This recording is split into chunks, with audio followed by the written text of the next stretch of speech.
আমন্ত্রণ জানাচ্ছি news hour extra অনুষ্ঠানে। আমাদের আজকের শিরোনাম সেলফি ইশ। আপনারা নিশ্চয়ই জানেন যে সেলফি যে শব্দটি 2013 সালে অক্সফোর্ড ডিকশনারির সেরা শব্দ হিসেবে স্বীকৃতি পেয়েছে। কিন্তু শুধু কি সেই স্বীকৃতি, তার বাইরে বাংলাদেশের কি অবস্থা? বাংলাদেশে এবারের ঈদে আমাদের একটি ছোট প্রতিবেদন ছিল যে ঈদে যারা ঢাকা শহরে রয়ে গেছিলেন তারা কেউ ঈদে বেড়াতে বেরোননি, সেলফি তুলতে বেরিয়েছেন। এখন বেড়ানোর প্রতিশব্দ সেলফি হয়েছে, কেউ ছবি তোলেন না, সেলফি তোলেন। সেলফির নানা রকমের অনেক প্রতিশব্দের জায়গায় সেলফি জায়গা করে নিয়েছে। সেরকম একটি অবস্থায় সেলফি আসলে আমাদেরকে কতখানি এগিয়ে নিচ্ছে অথবা কতখানি যন্ত্রণার মধ্যে ফেলছে, সেলফি নিয়ে আমাদের আজকের এই আয়োজন। সেলফি ইশ বলেছি, অনেকেই সেলফি শব্দটার সঙ্গে একটু সেলফিশটাকে মিশিয়ে দেন, মানে আত্মপ্রচার, একেবারে নিজে নিজে আত্মকেন্দ্রিক হয়ে যাওয়া, শুধু নিজেকেই দেখাবে, নিজেকেই প্রচার করবে, এরকম বিষয় বলে থাকে। সেলফি কি আসলে তাই? এটার ইতিহাস আসলে কি বলে? মনোরোগ বলে অনেকে এটাকে একটুখানি ঘৃণার চোখে দেখেন, অনেকে আবার বলেন যে এটা ঠিক মনোরোগ নয়, এরকম কোনো এভিডেন্স পাওয়া যায়নি। সেসব ডিবেটও আমাদের এই সেলফি ইশে থাকবে। আমরা সেলফি ইশ এই আয়োজনে যাদেরকে পেয়েছি, আমাদের সঙ্গে বাংলা ভিশনের senior news editor Masud Kamal আছেন, সাংবাদিককে পেয়েছি ফারহানা নিশো, মিডিয়া কর্মী, তিনি আমাদের সঙ্গে আছেন। আমরা সেলফির ব্যবসায়িক ভ্যালু আছে কিনা আমি জানি না, এটার আদ্য প্রান্ত, অ্যাটিকেট ইত্যাদি নানান কিছু শুনবো ডক্টর ফাহিম হুসাইনের কাছে। তিনিই বোধহয় সেলফি নিয়ে একটি খুব চমৎকার গবেষণা করেছেন। এখনও আমি ইয়াংদের মধ্যে আমি ওনাকেই চিনি। সহকারী অধ্যাপক, technology and society, state university of new York in Korea, অনেক বড় একটা ইউনিভার্সিটির নাম। আমরা ডাক্তার মোহিত কামালকে সরাসরি সংযুক্ত করব এই অনুষ্ঠানে।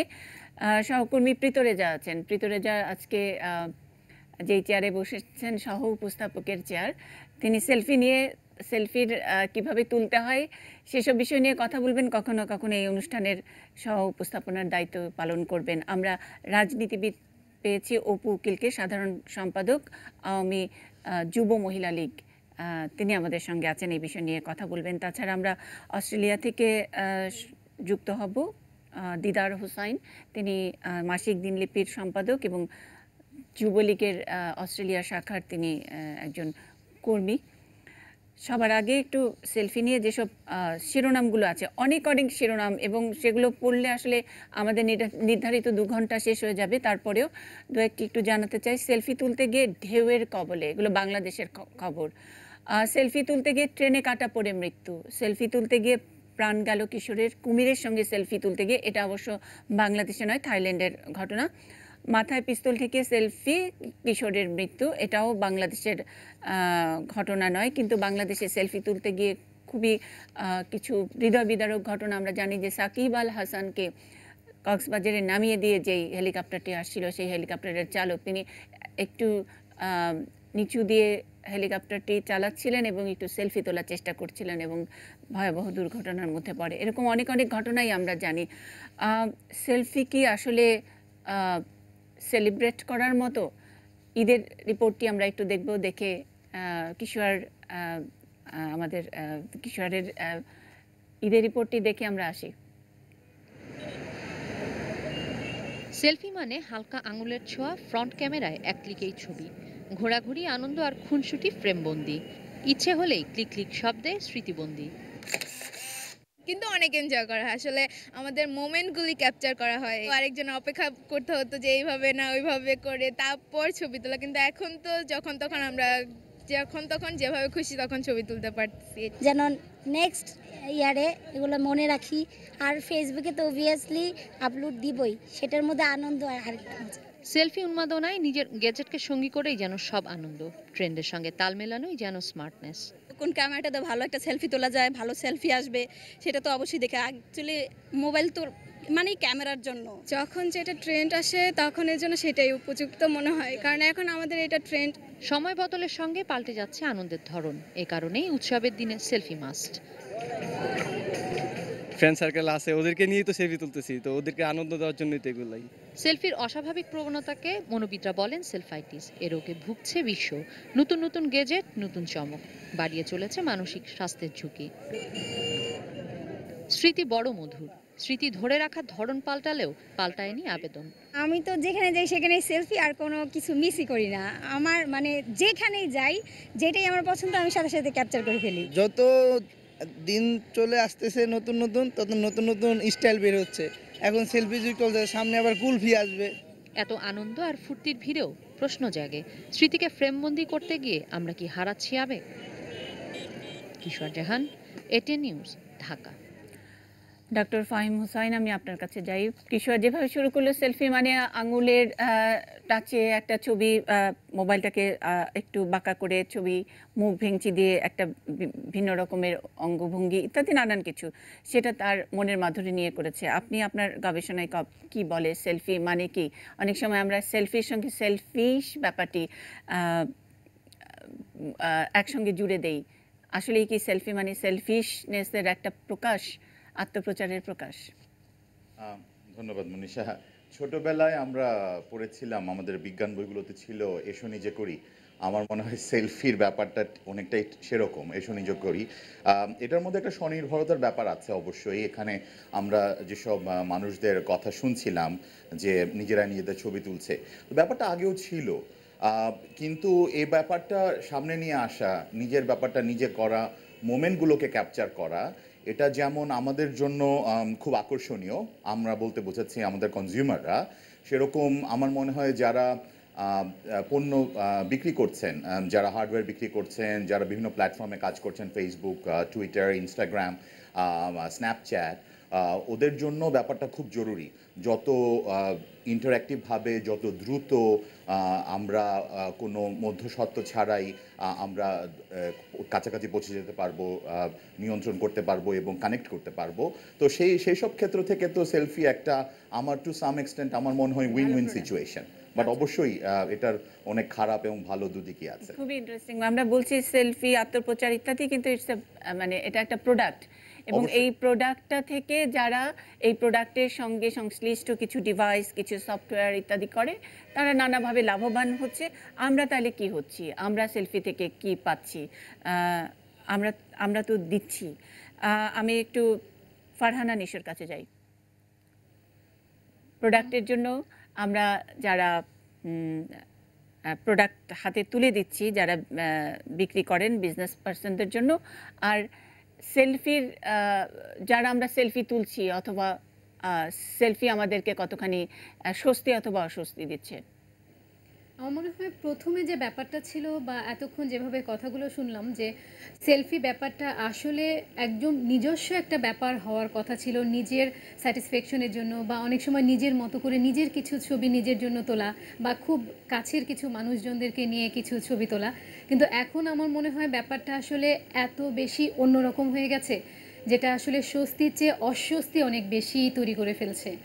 আমি তো আমার নিজেকে দিয়ে অনেক সময় প্রমাণ পাই, আর যেখানে যে আমরা যারা মিডিয়াতে কাজ করি, হয়তো বা গ্ল্যামার ওয়ার্ল্ডের পার্ট আমরা তেমনভাবে না, কিন্তু যখন আমরা খুব একদম গণমানুষের সাথে যখন আমরা কাজ করি, যখন বাইরে যাই, তখন কেউ যখন এসে বলে যে আপু একটা ছবি তুলি, বা একটা ছবি তুলতে চায়, সবাই তো একরকম না। অনেক ভদ্র ঘরের অনেক ভদ্র মানুষও থাকে যারা হয়তো বা এসে যখন বলে, তখন আমরা অবশ্যই তাদের সাথে ছবি তুলতে চাই বা তুলি, বা তাদেরকে একটু খুশি করার চেষ্টা করি আমরা। কিন্তু সেই ছবিগুলো আমরা যখন তুলি, আমরা যখন পথে ঘাটে, মার্কেটে বা বিভিন্ন জায়গায় যাই, যে ছবিগুলো আমরা যখন তুলি, আমরা কিন্তু তখন বুঝতে পারি না যে তারা কারা, তারা কি, তাদের ব্যাকগ্রাউন্ড কি।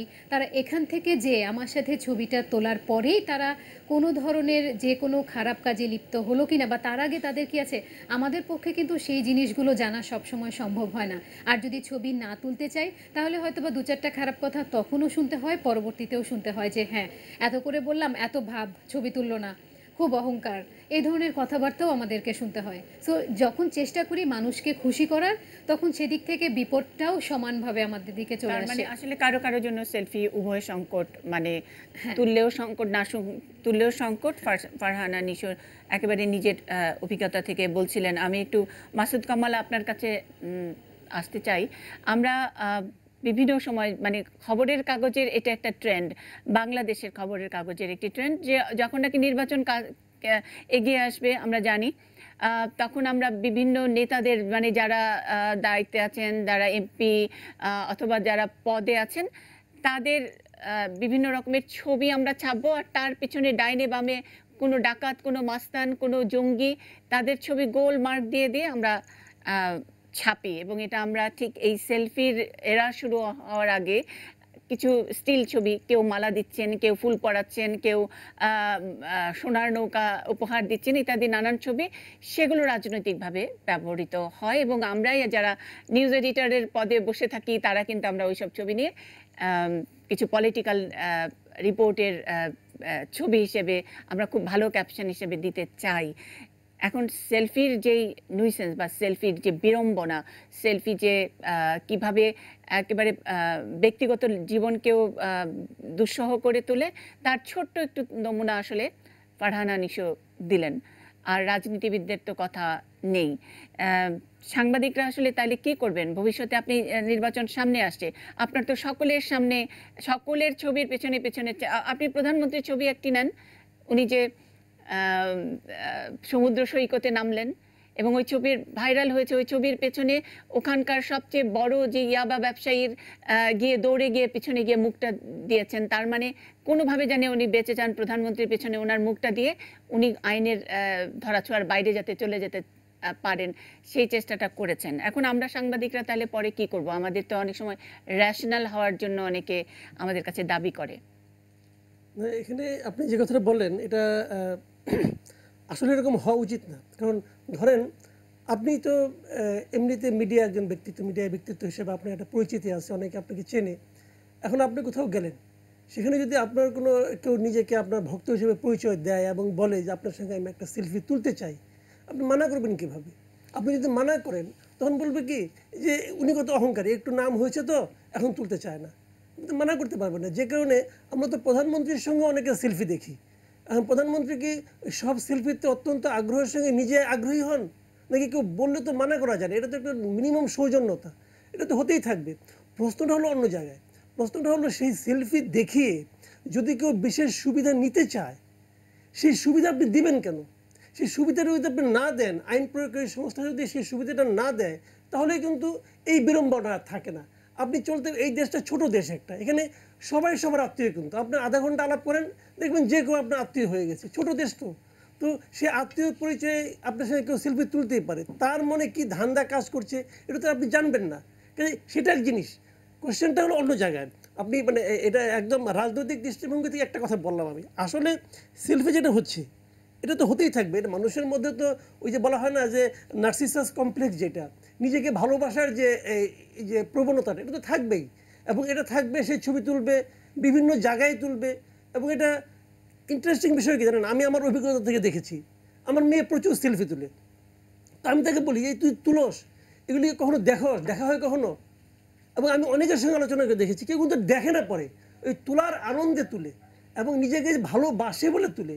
নিজেকে ভালোবাসার তো কোনো অন্যায় কিছু নয়, এটা তুলতেই পারে। এটা আমার কাছে খুবই গ্রহণযোগ্য মনে হয়। মানুষকে তো আপনি যদি নিজেকে ভালো না বাসতে পারেন তো অন্যকে ভালোবাসবেন কীভাবে? এটা হতেই পারে। কিন্তু আপনার কাছে আমার যে প্রশ্নটা ছিল যে আমরা আসলে এই সেলফির, আপনি প্রবলেমটা বললেন যেটা ফারহানা নিশু বলেছেন, তার সঙ্গে আরেকটু যোগ করলেন আপনি, এবং এগুলোই তো আমাদের খবরের বিষয় হয়। এবং এডিটর হিসেবে, নিউজ এডিটর হিসেবে অনেক সময় আমাদেরকেও এগুলা প্রচারের জন্যে, খবরের কাগজের কাটতি বাড়ানোর জন্য গোলমার্ক করে করে অমুকের সঙ্গে তমুকের সেলফি আছে, সেটা আমরা খবর হিসেবেই প্রচার করি। সেক্ষেত্রে আমাদের কাছে যে মানুষ একটু র্যাশনাল হওয়ার কথা বলে, আমরা র্যাশনাল, আজকের এই আলোচনায় তো যদি র্যাশনাল হতে যায় তাহলে বলি যে উভয়ে সংকটে পড়ে আমাদের রাজনীতিবিদরা, আমাদের তারকারা যাদের একটু পরিচিতি আছে, তারা সেলফির মধ্যে, এটা ঠিক সেলফি হয় না, সেলফি মানে একজন কিন্তু হাজার জনের মধ্যে আরেকজনের সঙ্গে এসে ডুলফি টিলফি হোয়াট এভার এগুলোর মধ্যে পড়ে যায়। তো সেগুলো যখন নাকি আমরা নিউজের কন্টেন্ট হিসেবে ব্যবহার করি, সেই জায়গায় আমরা কি সাংবাদিকরা একটু ডিলেমার মধ্যে পড়তে যাচ্ছি কিনা? না, সাংবাদিকরা এখানে আমাদের তো কোনো দ্বিধা আমি দেখি না। আমরা এখানে সেলফিতে দেখেছি, ওকে ফাইন, প্রধানমন্ত্রী সমুদ্র সৈকতে গিয়েছেন, পেছনে একজন ইয়াবা ব্যবসায়ী তার ছবিটা দেখানো হয়েছে। একটি মাত্র ছোট্ট ঘটনা, এরকম হাজার হাজার আমি কোটি একটা কোটি উদাহরণ দিচ্ছি। পাবেন। জি অথবা আমাদের এখানে যিনি গেস্ট আছেন ওনার সঙ্গে একজনের ছবি দেখানো হয়েছে, এটা নিয়ে বেশ ফেসবুকে লেখালেখি হয়েছে। আচ্ছা, এই জিনিসটা মানে কি এই যে আমাদের ওই ওই দুর্বৃত্ত অথবা দুষ্ট লোকটা যে আছে, সেই দুষ্ট লোকটার সঙ্গে চারিত্রিকভাবে যারা যারা আছেন সবাই একই কাতারে, এটা বিবেচনা যদি কেউ করতে চান তো উনি তো বেসিক্যালি মূর্খতা দেখাচ্ছেন।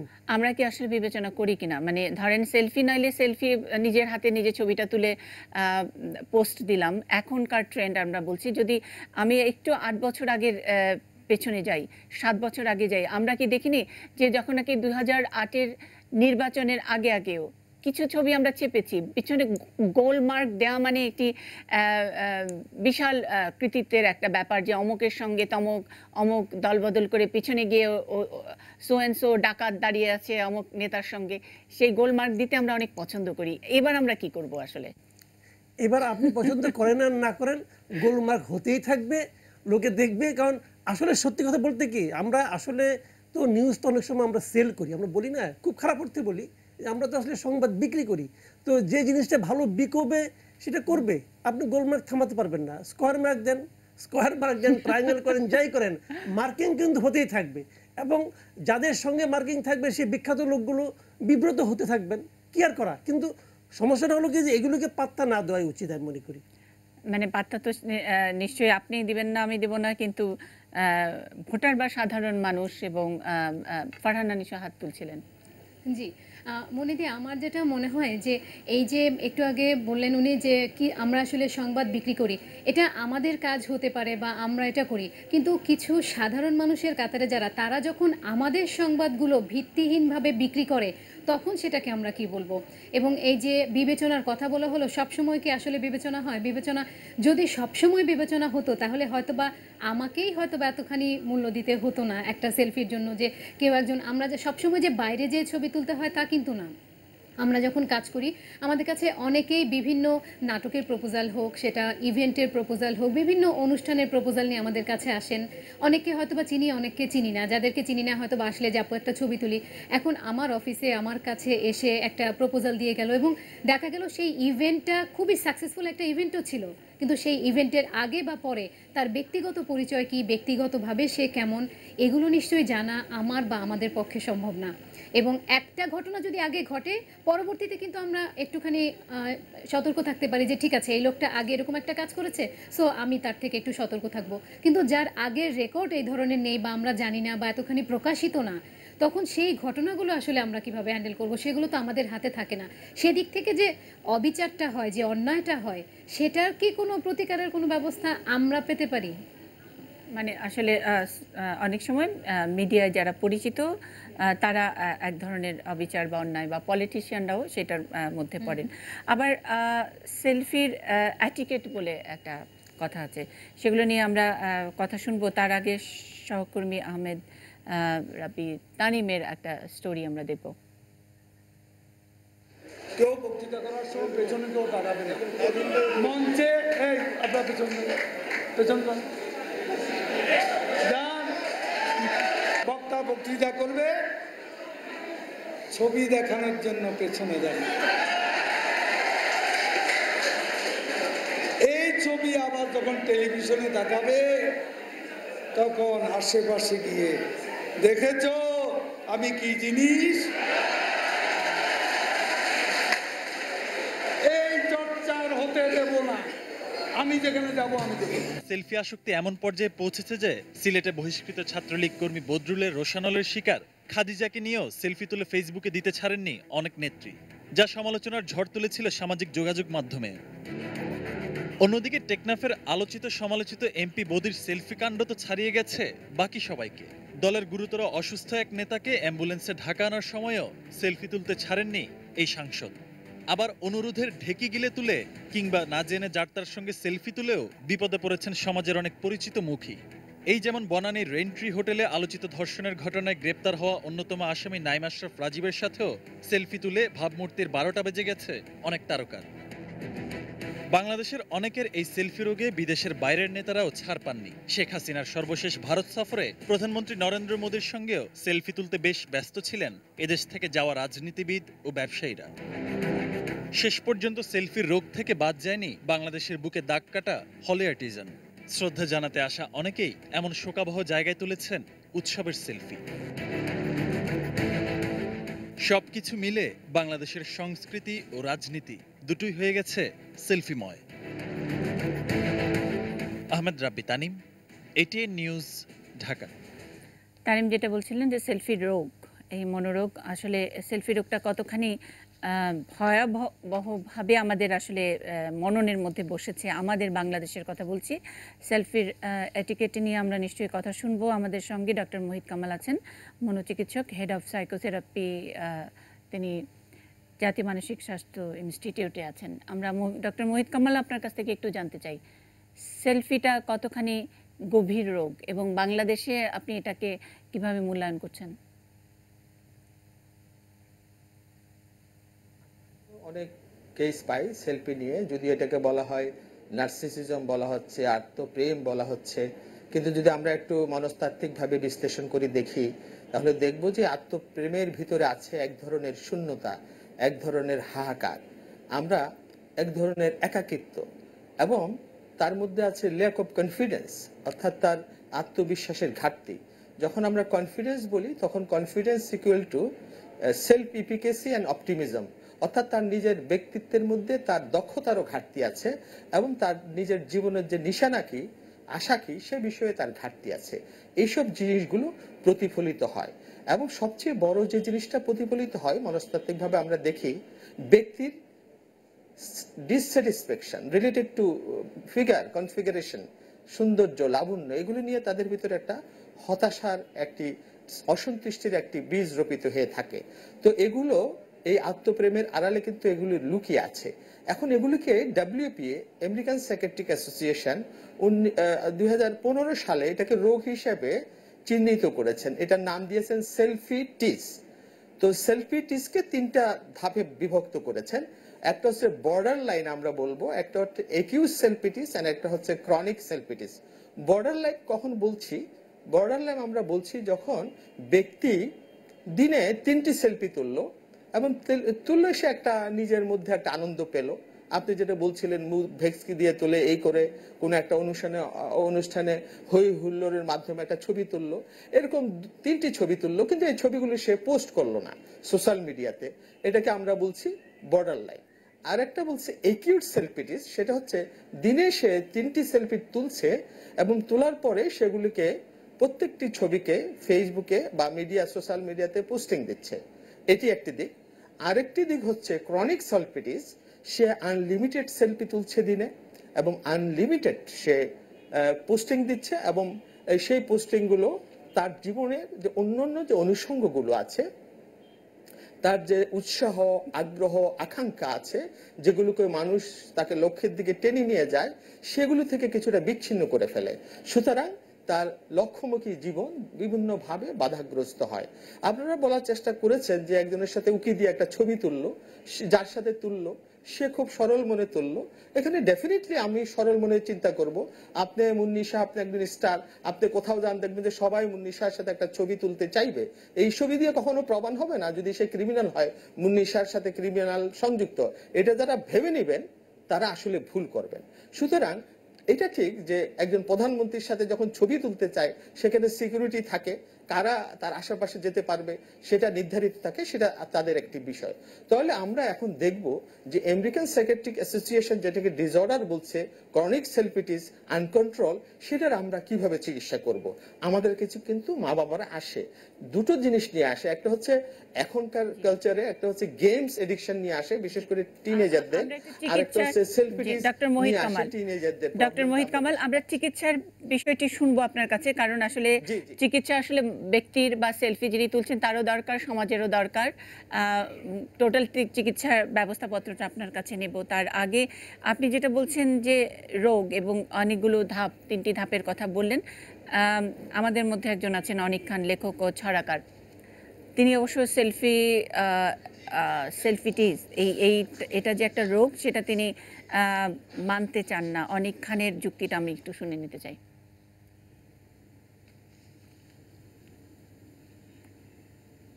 জি, ধন্যবাদ মুন্নি আপা। এবং ধন্যবাদ মোহিত কামাল সাহেব, উনি যেটা বলেছেন ঠিকই বলেছেন। এটা যে রোগ এই ব্যাপারে কোনো সন্দেহ নেই, কিন্তু সেলফি তোলাটাই ঠিক রোগ না। এবং উনি যেটা বলেছেন যে আমেরিকান সাইকিয়াট্রিক অ্যাসোসিয়েশনের এটা আসলে এটা তারা বলেছেন যে ওই যে 3টা তুললে অ্যাকিউট, তারপরে হচ্ছে বর্ডার লাইন, তারপরে অ্যাকিউট এবং তারপরে আরেকটা হচ্ছে গিয়ে ক্রনিক যেটাকে বলে। কিন্তু আপনি খেয়াল করলে দেখবেন যে এই অবসেসিভ এই যে কম্পালসিভ ডিসঅর্ডার যেটা আর কি, আপনি দেখেন এটার পিছনে স্যার উনি যেটা বললেন মোহিত কামাল স্যার, যে শূন্যতা হাহাকার এগুলো কিন্তু সবগুলি আলাদা আলাদা এক একটা রোগ। এখন এই সবগুলো মিলে সেলফি না, এগুলো এই 3টা যদি বা আলাদা আলাদাভাবে যদি থাকে, কেউ এটা চা খেয়েও করতে পারে, কেউ সেলফি তুলেও করতে পারে, কেউ সিগারেট খেয়েও করতে পারে, কেউ মাদকাসক্ত হয়েও করতে পারে, কেউ খেলাধুলা করেও করতে পারে। আমার দৃষ্টিভঙ্গিটা হচ্ছে এই জায়গায়। এবং in fact UK based the Sun পত্রিকারও কিন্তু একটা স্টোরি এসেছিল এটা নিয়ে, এবং তাদের দাবি ছিল যে এটা হচ্ছে কি যে স্যার যেটা বললেন একই জিনিস, যে আত্মবিশ্বাস এবং আপনজনের অভাবের লক্ষণ। আমরা যখন আজকে সেলফি নিয়ে যে এতক্ষণ আলাপ করছিলাম, এটা কিন্তু আমরা দুটো রকমের সেলফি গুলিয়ে ফেলছি। নাম্বার 1, একটা হচ্ছে কি নিজের সেলফি, যেটা আমি নিজের ছবি তুলছি, এটা ফেসবুকে দিচ্ছি কি দিচ্ছি না, এটা আরেকটা বিষয়। আরেকটা হচ্ছে কারোর সঙ্গে সেলফি তুলছি। তো এই দুইটা কিন্তু আলাদা বিষয়। আমাদের মনে হয় এই ব্যাপারটাকে একটু আলাদা আলাপ করা উচিত। আমি শুরুতেই বলেছি যে এখন যে কোনো কিছুর নাম এখন সেলফি হয়ে গেছে। এখন আর মানুষ বলে না যে ছবি তুলি, সেলফি তুলি। আমরা আসলে ওটাই বোঝাতে চেয়েছি। ছোট ছোট বাচ্চা একেবারে আমি মানে আমার নিজের অভিজ্ঞতা বলতে চাই, চট্টগ্রামের রাস্তায় হাঁটছি, খুব ছোট ছোট বাচ্চা, তাদের আসলে ছবি ক্যামেরা এত কিছু বোঝার কথা নয়, একটা বড় ক্যামেরা হাতে দেখেই বলছে যে আমাদের সেলফি তোলেন। সো মানে এখন সেলফি শব্দটা ছবির উল্টো নাম। নিজে নিজে যখন তোলে এবং অনেকজন নিয়ে তোলে, সেগুলো অনেক সময় আমরা সিঙ্গুলার, প্লুরাল ইত্যাদি এই নামটা নতুন, সেলফি এই টার্মটা, এই জার্গনটা নতুন, কিন্তু রীতিটা কিন্তু নতুন না। আপনি সেই রেনেসান্সের শুরুতেই কিন্তু প্রথম মানুষের আর্টিস্টদের, মাতিস থেকে শুরু করে অনেকের সেলফ পোর্ট্রেট পাওয়া গেছে। হ্যাঁ, হিটলার একজন খুবই অসাধারণ শিল্পী ছিলেন, তার জীবনের আঁকা প্রথম ছবি ছিল সেলফ পোর্ট্রেট। তো এই জিনিসগুলোই পাল্টে, আপনি মাথিস বলেন, ভিঞ্চি বলেন, ভ্যান গ বলেন, যারই বলেন, সবারই কিন্তু অসাধারণ সব সেলফ পোর্ট্রেট আছে। তো এখন হচ্ছে কি, যেহেতু এটা ডিজিটাল যুগ, আপনি এই নার্সিসিজমটাকে ডিজিটাল নার্সিসিজম বলে চালাতে পারেন আর কি। তার কারণ হচ্ছে কি, তারা যেভাবে যেই উদ্দেশ্যে যেই মানসিকতা নিয়ে ছবিগুলো এঁকেছে, এখন হয়তোবা আমরা তার থেকে আরেকটুখানি বেশি সংকীর্ণ বা একটু পাগলাটে মনোভাব নিয়ে তুলছি। এবং যেহেতু এটা ছড়িয়ে পড়ছে, কিছু করার নাই, এখন কিছুই আলাদা করা যাবে না। ছড়িয়ে পড়া, আনলিমিটেড আপলোড এবং পাগলাটে ব্যাপার, এই সব বিষয়গুলো নিয়ে কথা বলবো। আপনি বলছেন যে পোর্ট্রেট, এবং খুবই চমৎকার একটি শব্দ আমাদের, আমি সেলফ পোর্ট্রেটের কথা বলছি। জি, পোর্ট্রেট, সেলফ পোর্ট্রেটের কথা বলেছেন।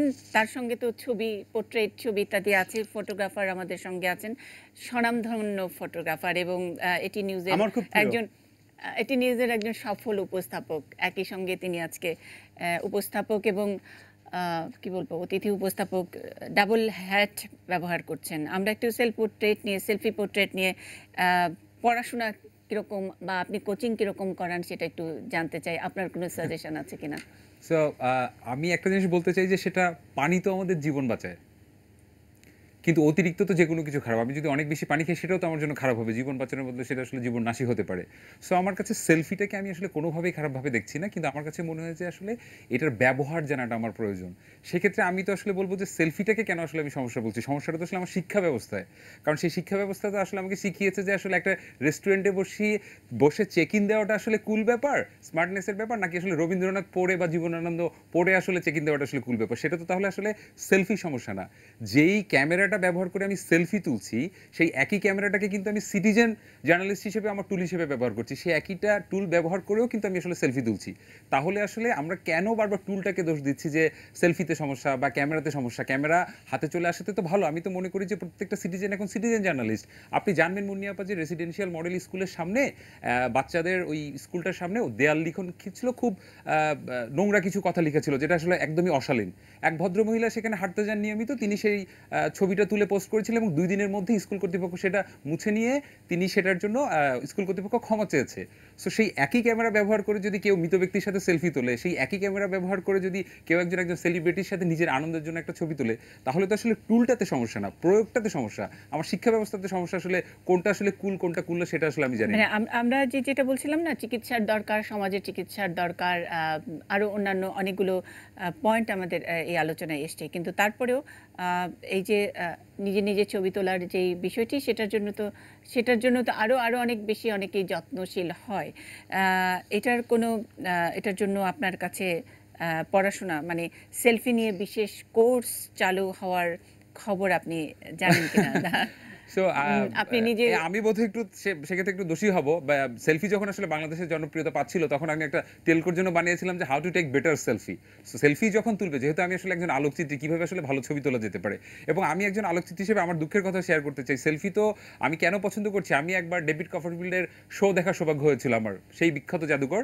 ওখানে একজন অফিসিয়াল ফটোগ্রাফার ছিলেন, আমি খুব শখ করে তার সাথে একটা ছবি তুলবো, এটা একটা স্মৃতি আমার জন্য। উনি ছবিটা তুলেছিলেন আউট অফ ফোকাস, এবং আমি তখন লাকিলি একটা সেলফি তুলেছিলাম, সেটাই আসলে আমার স্মৃতি হয়ে থাকলো। এবং একই সাথে আমি বলতে চাই, কিছুদিন আগে মুশফিকুর রহিম, বাংলাদেশ টেস্ট ক্রিকেট টিমের ক্যাপ্টেন, উনি একজন আন্ডার প্রিভিলেজ চিলড্রেনের সাথে একটা সেলফি তুলে পোস্ট করেছিলেন, এবং উনি ক্যাপশন দিয়েছিলেন, আমরা যদি এভাবে প্রতিটা বাচ্চার এক একজন করে দায়িত্ব নেই ছোট ছোট করে, তাহলে হয়তো অনেক স্বপ্নগুলো ছোট ছোট করে অনেক বড় স্বপ্ন পূরণ হবে। এবং তারপর যে পরিমাণ রেসপন্স হয়েছে পজিটিভলি। সো আসলে কিভাবে আসলে আমরা ব্যবহার করছি সেটা কিন্তু খুব গুরুত্বপূর্ণ। আচ্ছা, তার মানে আসলে সেলফির চিকিৎসা নয় বা সেলফি ট্রেনিং নয়, ট্রেনিং হলো আসলে সামাজিক চিকিৎসা এবং ব্যবহার। সেটা নিয়ে আমরা বিস্তারিত শুনবো।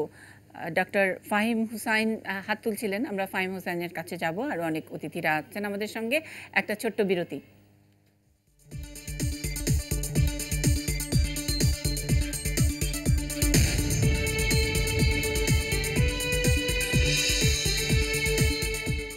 নিউজ আওয়ার এক্সট্রা সেলফি ইশ আমাদের আজকের শিরোনাম।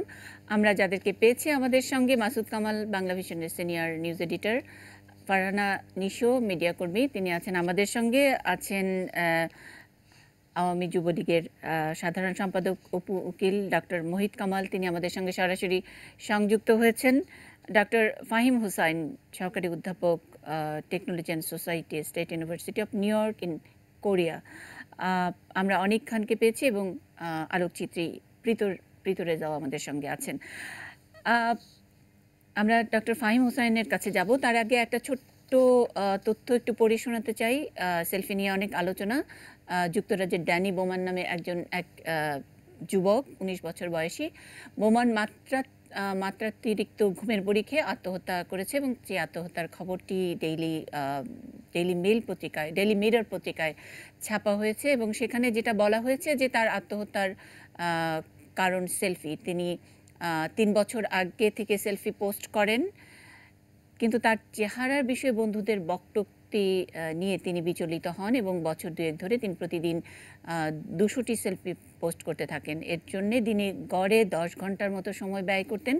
সেলফি না তুললে তার তীব্র উৎকণ্ঠা হতে থাকতো। এক পর্যায়ে সুন্দর একটি সেলফি দিতে না পারার যন্ত্রণায় তিনি আত্মহত্যা করার চেষ্টা করেন। উদ্ধারের পর মনোরোগ বিশেষজ্ঞরা জানান, বোম্যানের বডি ডিসমরফিক ডিসঅর্ডার ও অবসেসিভ কম্পালসিভ ডিসঅর্ডার নামের মানসিক সমস্যা রয়েছে, এরকম একটি রিপোর্ট দিয়েছে।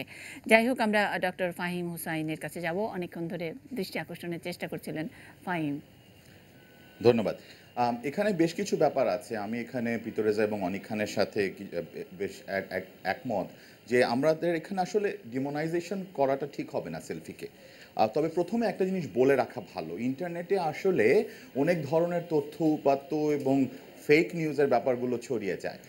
সেলফি একটা মানসিক রোগ, এটা কিন্তু আসলে একটা ফেক নিউজ।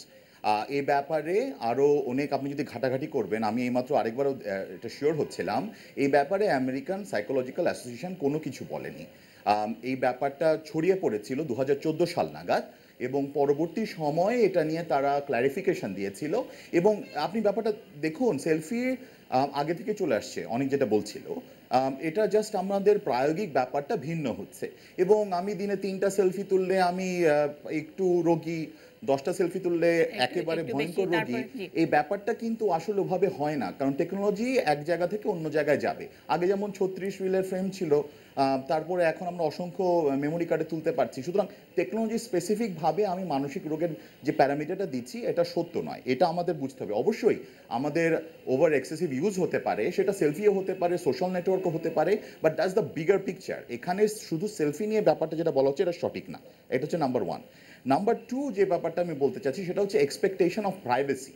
আমরা যখন টেলিকমিউনিকেশনের ব্যাপার বলে থাকি একেবারে শুরুর দিকে, যখন আমাদের তার টানা ফোন ছিল ঘরে, এরপর সেলফোন আসলো, টিভি আসলো, কম্পিউটার আসছে এবং তারপরে ইন্টারনেট, হাই স্পিড ইন্টারনেট, সব কিছুর ক্ষেত্রেই আমি আসলে কতটুকু প্রাইভেসি নিজের কাছে রাখতে পারছি এবং আমি যখন একটা পাবলিক স্পেসে যাচ্ছি আমার কতটুকু প্রাইভেসি আছে সেটার ব্যাপারটা দেখতে হবে, বিশেষ করে পাবলিক ফিগারদের জন্য। এবং এই যে এখানে এটিকেটের ব্যাপারটা জরুরি, পিতর রেজা এই ব্যাপারটা বলছিলেন, শিক্ষার ব্যাপারটা আসলে একটা বড় ব্যাপার। এটা ঠিক ফর্মালি না এসেও এটা আসলে একটা অনগোয়িং ব্যাপার এবং ক্রিয়েটিভ কমন্সের মাধ্যমে আমার মনে হয় ইন্টারনেটে আমাদের এটা শিখতে হবে। কারণ আমরা কারো সাথে কারো সেলফি দেখলেই জিনিসটাকে আমরা কেন কনক্লুশনে চলে যাব, এটা আমাদের আস্তে আস্তে ব্যাপারটা বোঝা দরকার, যাতে আমরা লাফিয়ে কনক্লুশনে আমরা না যাই।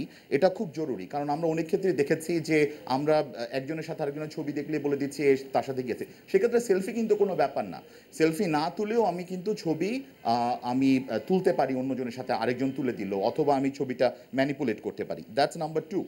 নাম্বার থ্রি ব্যাপারটা যেটা আসে সেটা হচ্ছে selfie is not just always about self celebration, it's also about, আমরা যেটা দেখেছি যে মানুষ কোরবানির সময় কাউফি তুলছে বা মৃতদেহের সাথে ছবি তুলছে। তো অনেক ক্ষেত্রেই ব্যাপারটা যেমন খারাপ, এমনও আছে যখন আমি সেলফি তুলছি তার মাধ্যমে আমি সমাজের কোনো অবক্ষয়, সমাজের কোনো মিসগিভিং, সমাজের কোনো খারাপ জিনিসগুলো সামনে তুলে আনছি। তো আমার মনে হয় ওই বিগার পিকচারটা দেখা আমাদের জন্য খুব জরুরি দরকার। অনেক ধন্যবাদ। আমি আপনার কাছে আবার আসবো। আমরা ডক্টর মোহিত কামাল নিশ্চয়ই ফাহিমের সঙ্গে বিরোধিতা করবেন। আপনি একটু আগে যেটা বলছিলেন যে এটি রোগ, ফাহিম একেবারেই উড়িয়ে দিয়েছেন, বিষয়টি আসলে রোগ নয়। কি বলবেন? ফাহিম যেটা বলেছেন সেটা হয়তো তার দৃষ্টিকোণ থেকে বলেছেন, আর আমি পিতর রেজার একটু রেফারেন্স দিয়ে বলছি। সে বলছে access of anything is bad. সেটাই ক্রনিক যে স্টেজ, আমেরিকান সাইকিয়াট্রিক রোগ বলছে, সেটা ক্রনিক স্টেজ, যেটা যখন মোটিভেশনাল ফোর্সটাকে টোটালি ডিসরাপ্টেড করে ফেলে, দখল করে, তখন তার দৈনন্দিন জীবনের যে কর্মপ্রবাহ, দৈনন্দিন জীবনের কাজ, অকুপেশনাল যে কাজগুলো, যখন একাডেমিক কাজগুলো ব্যাহত হয়, তখন এটাকে রোগ হিসেবে দেখে। এবং সেটা আমেরিকান সাইকিয়াট্রিক অ্যাসোসিয়েশন 1915 সালে এটাকে, অনেক তর্ক বিতর্ক আছে, এটাকে রোগ হিসেবে এখন তারা আইডেন্টিফাই করেছে। আর এখানে আরেকটা কথা আপনি যেটা উল্লেখ করেছেন যে এসএলপির কারণে একজন আত্মহত্যা করেছে, এটা অবসেশন হয়, ওসিডি, আমরা অবসেসিভ কম্পালসিভ ডিসঅর্ডার বলি। অর্থাৎ এই সেলফির আড়ালে আরেকটা মানসিক রোগ লুকিয়ে আছে। Definitely this is a disease and there is a reflection of other symptoms. So এই যখন সেলফি টিসের আড়ালে আরেকটা মানসিক রোগ থাকবে, তখন অবশ্যই সেই রোগটাকে আইডেন্টিফাই করতে হবে, ডায়াগনোসিস করতে হবে এবং সেটাকে চিকিৎসা করতে হবে। এটার চিকিৎসা হচ্ছে, এখানে অবসেসিভ কম্পালসিভ ডিসঅর্ডারের চিকিৎসা করতে হবে। যদি ব্রেন মেকানিজমের ভিতর থেকে অটোমেটিক্যালি, আপনি বলছেন যে ছবি না তুললে তার ভিতরে অ্যাংজাইটি হতো, আলটিমেটলি তার ভিতরে ডিপ্রেশন চলে এসেছে, আলটিমেটলি সুইসাইড কমিট করেছে, তাহলে কোনো বন্ধু যদি জানতো তার এই পরিস্থিতি, তাহলে চিকিৎসা করলে, তাহলে ব্রেন মেকানিজমের ভিতরে যে উতাল পাতাল অবস্থা ছিল, এটা আমরা প্রথমে ওষুধ দিয়ে কন্ট্রোল করব, তারপরে একটা কগনিটিভ বিহেভিয়ার থেরাপি আমরা বলি। তার ভিতরে যে ম্যালঅ্যাডাপটিভ অ্যাজাম্পশনগুলো তৈরি হয়েছে, যে থিঙ্কিং এরর তৈরি হয়েছে, সেগুলো আমরা কিছু গাইডেড ডিসকভারির মাধ্যমে তাকে শুদ্ধ করতে পারি। এবং কগনিটিভ বিহেভিয়ার থেরাপি নিলে, ওষুধ নিলে এই ছেলেটি হয়তো সুইসাইড করতো না। তাহলে আমরা দেখতে পাচ্ছি সেলফির আড়ালেও মানসিক রোগ লুকিয়ে থাকতে পারে। সেই রোগটাকে শনাক্ত করতে হবে এবং সেই রোগটাকে চিকিৎসা করতে হবে। আর আমেরিকান সাইকিয়াট্রিক অ্যাসোসিয়েশন যেটা বলছে, থার্ড লেভেলে, সিভিয়ার লেভেলে, অ্যাক্সেস লেভেলে, সেটা অবশ্যই যদি তার কর্মজীবনকে ব্যাহত করে, এটি রোগ হিসেবে আসছে। যদিও অনেক তর্ক বিতর্ক হচ্ছে এখনো, এটি তারা রোগ হিসেবে ধরেছে 2015 সালে। আমরা এখন সেটাকে দেখছি, কিন্তু আমরা যখন দেখি যে বাচ্চারা, আমাদের বাংলাদেশের প্রেক্ষিতে যদি আমরা বলি, আমাদের বাচ্চারা যখন দিশাহারা হয়ে যায়, এটা নিয়ে খুব অ্যাক্সেস করতে থাকে, যখন পড়াশোনাকে ব্যাহত করতে থাকে, তখন আমরা এটার আড়ালের ঘটনাগুলো, মনস্তাত্ত্বিক প্রেক্ষাপটগুলো বাইর করার চেষ্টা করি। ওই ঠিকই বলেছেন ফাহিম, যে লোনলিনেস অনেক ডিজিজের থেকে আসতে পারে ডেফিনেটলি, এবং লেক অফ কনফিডেন্স অনেক ডিজিজের কারণে আসতে পারে, সেগুলো আমাদেরকে শনাক্ত করতে হয়। এই যে লেক অফ কনফিডেন্স, এই যে dissatisfaction regarding this body disfiguration or figuration, এগুলি নিয়ে যে তার এগুলি কি কারণে হলো, কোনো আলাদা মানসিক রোগের কারণে হলো কিনা, আমরা এটাকে ডিফারেন্সিয়াল ডায়াগনোসিস বলি। সেটা দিয়ে আমরা আগে রোগ নির্ণয় করি, রোগ নির্ণয় করার পরে আমরা সেটাকে চিকিৎসার ব্যবস্থা দেই। তবে আমি বলবো যেটা আমেরিকান সাইকিয়াট্রিস্ট অ্যাসোসিয়েশন যেটাকে সেলফিটিস বলে, থার্ড লেভেলে, ক্রনিক লেভেলে বলে যে পর্যায়টা নির্ধারণ করেছে, সেটাকে আমরা এখন রোগ হিসেবে গ্রহণ করতে পারি, কারণ এর চিকিৎসা লাগে। আচ্ছা, আমরা চিকিৎসার অংশটুকু আবার শুনবো আপনার কাছে। আমি শুনবো, আমি একটু অপু উকিলের কাছে যেতে চাই। রোগের কথা বললেন আপনি, একটি সেলফি তোলা নিয়ে তুমুল সমালোচনার মধ্যে পড়েছেন। সেলফির ওই বিষয়টার সময় কি কাজ করেছে? অনেক সময় চিকিৎসকের কাছে গেলে চিকিৎসক আপনাদেরকে জিজ্ঞেস করে কি হয়েছিল, কি করেন। সাধারণ একজন মানুষ বা দর্শক হিসেবে আমি একটু জানতে চাই আপনার কাছে যে খাদিজার সঙ্গে সেলফি তুলে দলে কোনো ইম্পর্টেন্স বাড়ানোর জন্য আপনারা সেলফি তুলে পোস্ট দিয়েছিলেন কিনা? ধন্যবাদ আপনাকে। সেলফির বিষয়ে আমি বলবো যে রাজনীতিতে সেলফি তোলা একটি প্রচারণারই অংশ। শুধু সেলফিটা নয়, এই সেলফির শুরু হবার আগেও কিন্তু মিটিংয়ে, মিছিলে, প্রচারণায় ছবি তোলা এবং সেই ছবি তুলে সংরক্ষণ করার প্রচলনগুলো ছিল, এবং এটিকে ডকুমেন্ট হিসেবে বলতে পারি এবং প্রচারণার অংশ হিসেবে বলা যেতে পারে। সেক্ষেত্রে আমি বলবো যে রাজনীতিতে যে সেলফিটা আসার পরে অনেক ক্ষেত্রে আমাদের যে আগে বিলবোর্ড, পোস্টার, বিভিন্ন জায়গায় দেয়াল লিখন, এই জায়গাগুলো এখন অনেকটাই সংকুচিত হয়ে গেছে, কারণ সোশ্যাল মিডিয়াতে এই সেলফির মধ্য দিয়ে বা ডাইরেক্ট ছবি তোলার মধ্য দিয়ে যে প্রচারণাটা হয়ে যাচ্ছে, সেক্ষেত্রে অনেকটাই কভার হয়ে যাচ্ছে। আর আপনি যে প্রসঙ্গটি বলেছেন সেটি আমি বলবো যে খাদিজাকে যেই ছেলেটি বদরুল আঘাত করেছিল, সে একসময় ছাত্রলীগ করেছিল, এবং তাকে যখন স্কয়ার হসপিটালে অ্যাডমিশন নেওয়া হলো, আমরা যে কোনো জায়গায় কোনো নারীর কোনো জায়গায় যদি আঘাত পায়, সে যদি নির্যাতিত হয়, নিষ্পেষিত হয়, সবসময় ছুটে যায়। এটা খাদিজার ক্ষেত্রে যে প্রথম ছিল সেটি না, সবসময় তাদের পাশে গিয়ে দাঁড়াই। ঠিক তেমনি খাদিজাকে দেখতে গিয়ে আমরা কয়েকজনই ছিলাম, যখন দেখলাম যে সে ভীষণ অসুস্থ এবং আমাদের তখন পর্যন্ত সরকারিভাবে কিংবা আমাদের মাননীয় প্রধানমন্ত্রী পর্যন্ত এই মেসেজটি পৌঁছায় নাই। এটা আমাদেরকে মানে আসলে খাদিজার না, আমি বলছি খাদিজার যে কাজিন ছিলেন এবং আত্মীয় স্বজন, তারা আমাদেরকে ইনফর্ম করবার পরে সেখানে বসেই আমরা প্রথমে বলেছি, মানে ফোন করে আমাদের মাননীয় প্রধানমন্ত্রীর যিনি পিএস ছিলেন তাকে জানালাম ঘটনাটি, এবং তাৎক্ষণিকভাবেই এটি মাননীয় প্রধানমন্ত্রী আমি আপনার কথা যদি ঠিক বুঝে থাকি, আপনি মাননীয় প্রধানমন্ত্রীকে দেখানোর জন্যই আপনারা দেখানোর জন্য না, সেটি না, আমি বলছি এখন আমাদের মধ্যে থেকে একজন যখন এই সেলফিটা তুলবার পরে সেটি যে পোস্ট করেছে, সেটির উদ্দেশ্যটা হচ্ছে এইরকম যে সে বুঝতেই পারেনি যে এটি অমানবিক হতে পারে। তার মধ্যে যেটি কাজ করেছে যে এই ছবিটির মধ্য দিয়ে খাদিজার পাশে গিয়ে আমরা যেমন দাঁড়িয়েছি, অন্যরাও তেমন খাদিজার পাশে গিয়ে দাঁড়াবে। বিশেষ করে এটি কালার এসেছে এই কারণে, যেহেতু বদরুল ছাত্রলীগ করেছিল, এইরকম নিউজটি এসেছে, একটা গ্রুপ আছে, যারা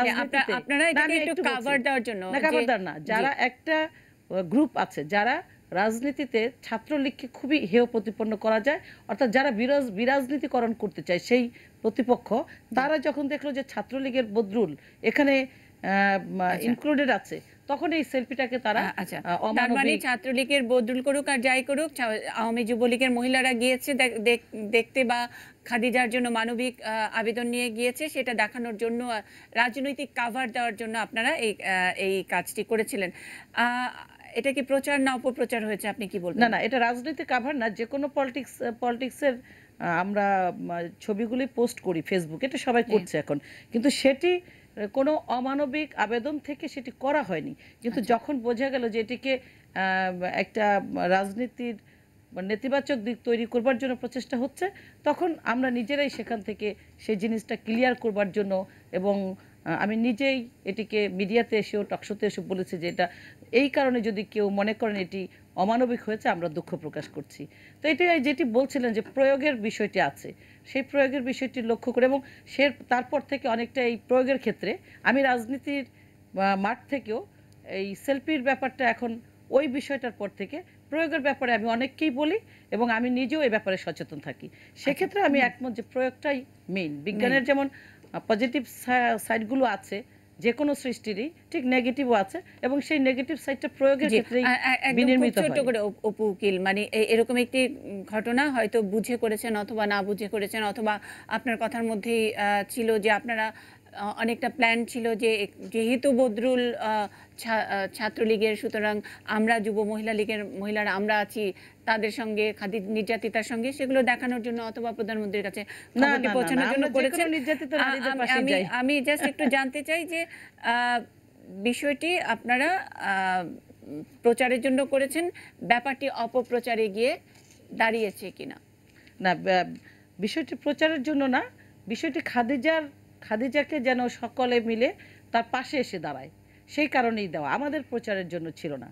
আচ্ছা, এবং এই রাজনৈতিক ব্যবহার, সেলফির একটি রাজনৈতিক ব্যবহারের একটি উদাহরণ হিসেবে আমরা উপকূল বা আপনার সঙ্গে আরও অনেকেই ছিলেন, আমরা তাকে মাঝে মধ্যে আলোচনা সমালোচনার মধ্যে পড়তে হয়েছে। একটা ছোট বিরতিতে যাব, বিরতির পরে সেলফির আরও নানান দিক আছে, সেগুলো নিয়ে নিশ্চয়ই দর্শক আপনারা যারা আছেন আমাদের সঙ্গে থাকবেন বিরতি পর্যন্ত, বিরতির থেকে ফিরে আসা পর্যন্ত। একটা ছোট্ট বিরতি।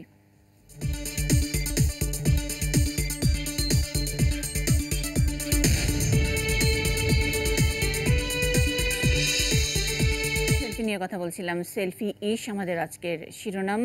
সাংবাদিক মাসুদ কামাল আছেন মিডিয়াকর্মী ফারহানা নিশু, আলোকচিত্রী প্রীতরেজা, লেখক ছাড়াকার অনিক খান, ডক্টর ফাহিম হোসাইন আমাদের সঙ্গে আছেন, টেকনোলজিস্ট আমরা বলি, ডক্টর মোহিত কামাল মনোচিকিৎসক, তিনিও আছেন আমাদের সঙ্গে। আমরা বিরতিতে যাবার আগে সেলফির অনেকগুলো বিষয়, রোগ কি রোগ নয়, এটার অ্যাটিকেট, আমাদের সঙ্গে অপু উকিল আছেন রাজনীতিবিদ, সেলফির রাজনীতি নিয়ে, এবং তিনি রাজনীতির মধ্যেও পড়ে গেছেন, তার মতামত আমরা শুনছিলাম।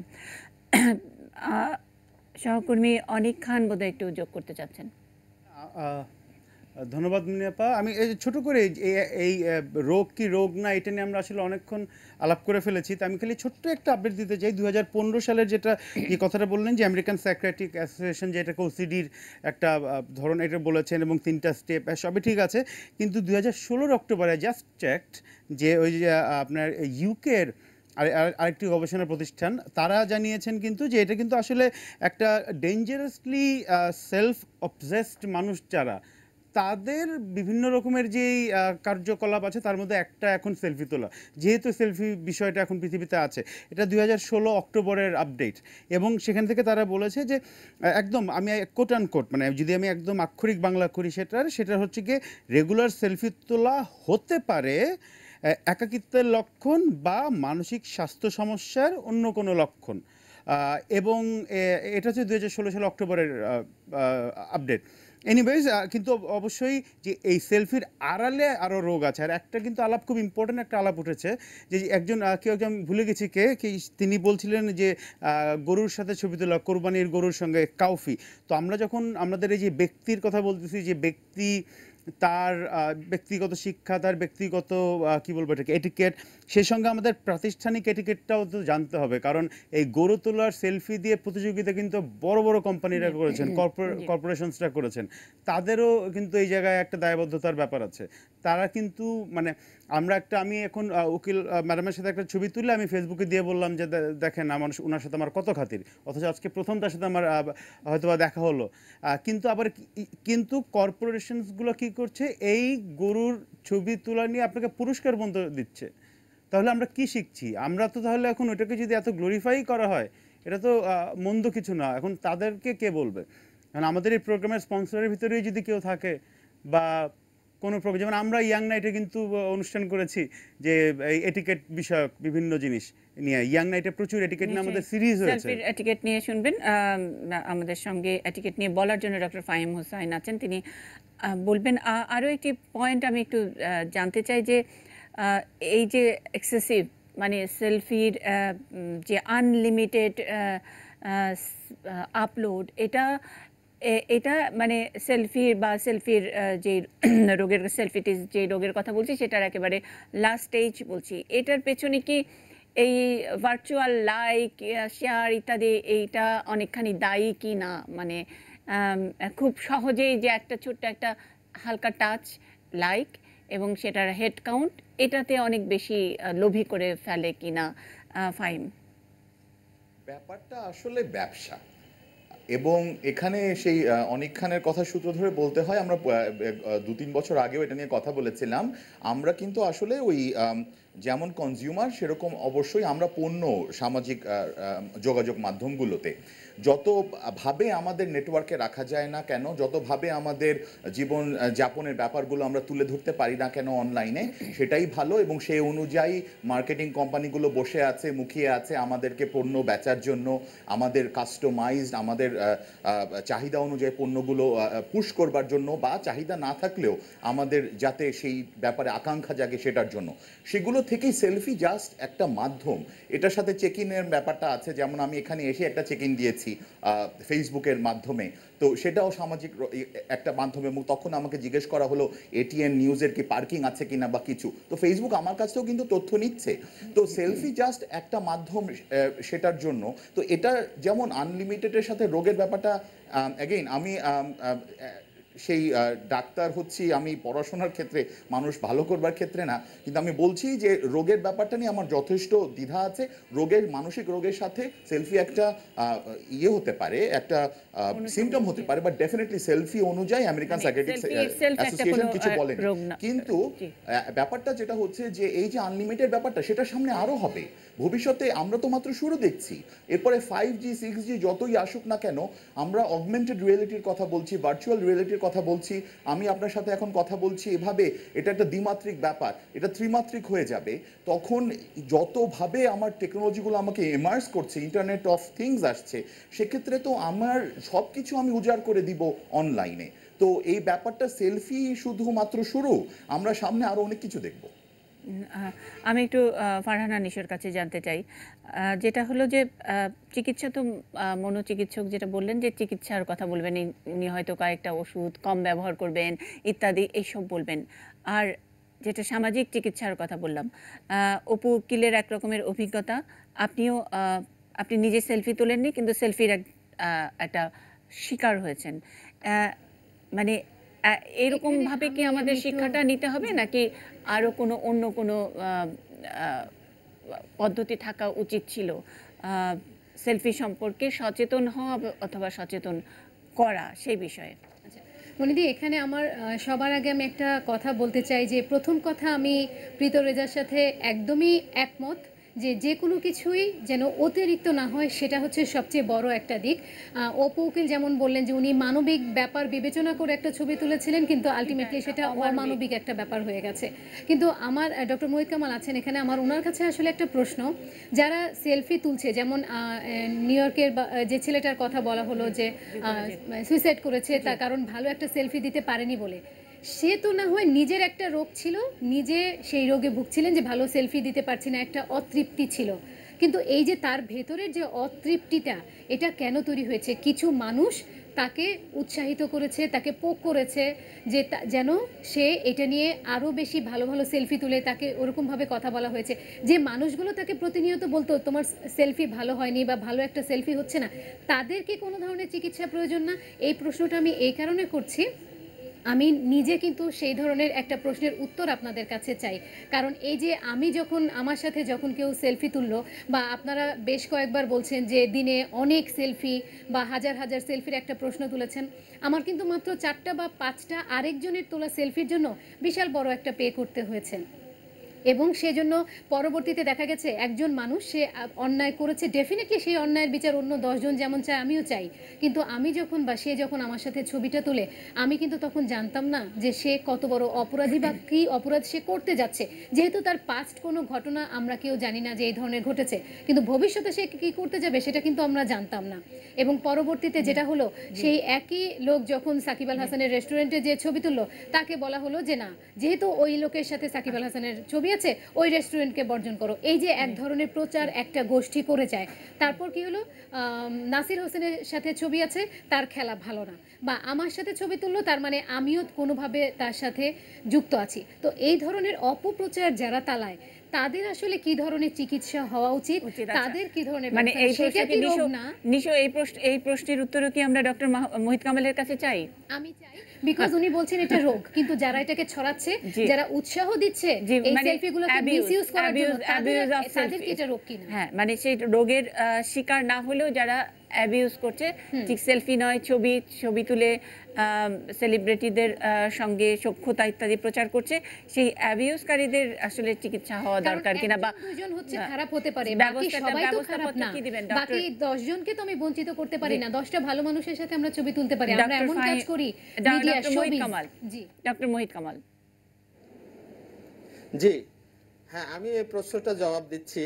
প্রথম কথা হচ্ছে, আমাদের চিকিৎসার ব্যবস্থার কথা যখন আমরা বলবো তখন প্রিভেনশন একটা বিষয় আছে, আর একটা আপনি সামাজিক চিকিৎসার কথা বলছেন সেটাও বলবো। আগে ওনার প্রশ্নটা জবাব দিয়ে নেই। তিনি বলছেন যে যারা অ্যাবিউজ করছে তাদের কি করা উচিত। তো এখানে যে ছেলেটি আত্মহত্যা করেছে, দেখুন আমরা লক্ষ্য করি যে এসএসসি পরীক্ষা বা যে কোনো পরীক্ষার ফল প্রকাশ হলে লক্ষ লক্ষ ছেলে জিপিএ 5 পায় না, গোল্ডেন পায় না, লক্ষ লক্ষ ছেলে ফেল করে।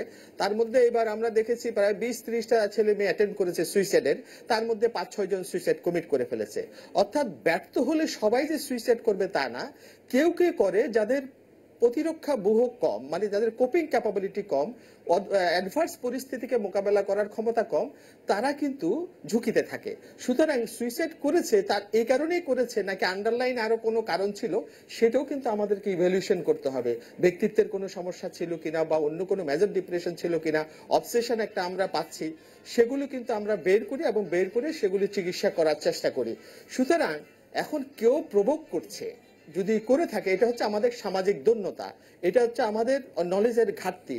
আমি অন্যকে টিজ করে, অন্যকে খুঁজিয়ে মজা পেতে চাই, এটা আমার একটা স্যাডিস্টিক বিহেভিয়ার।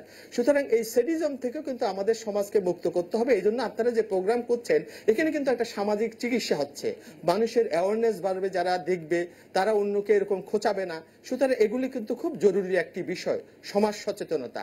আর আমরা বলছি, যখন আমরা যেগুলি কেস পাই সেগুলির আলোকে বলছি, হয়তো স্কুল অফ থট ফাইম যেটা বলছেন সেটা ডিফারেন্ট হতেই পারে, কিন্তু আমরা যখন দেখি যে একটি ছেলে এই যে কোনো কারণে হোক, এইটা কারণে হোক, অথবা নেটের গেমসের কারণে হোক, অথবা রাত জেগে ফেসবুক চালানোর কারণে হোক, যখন তার ব্যক্তিগত জীবন ব্যাহত হয়, সে ছাত্র, তার পড়াশোনা না করে সে এটা থেকে দূরে সরে যাচ্ছে, কেউ কর্মজীবী হলে কাজ না করে সে দূরে সরে যাচ্ছে, অর্থাৎ দৈনন্দিন তার কাজ করার ক্ষমতা, শিক্ষা দীক্ষা এগুলি যদি ব্যাহত হয়, ডেফিনেটলি আমরা এইসবগুলোকে ডিজিজের আন্ডারে আনি এবং সেই হিসেবে আমরা চিকিৎসা করার চেষ্টা করি।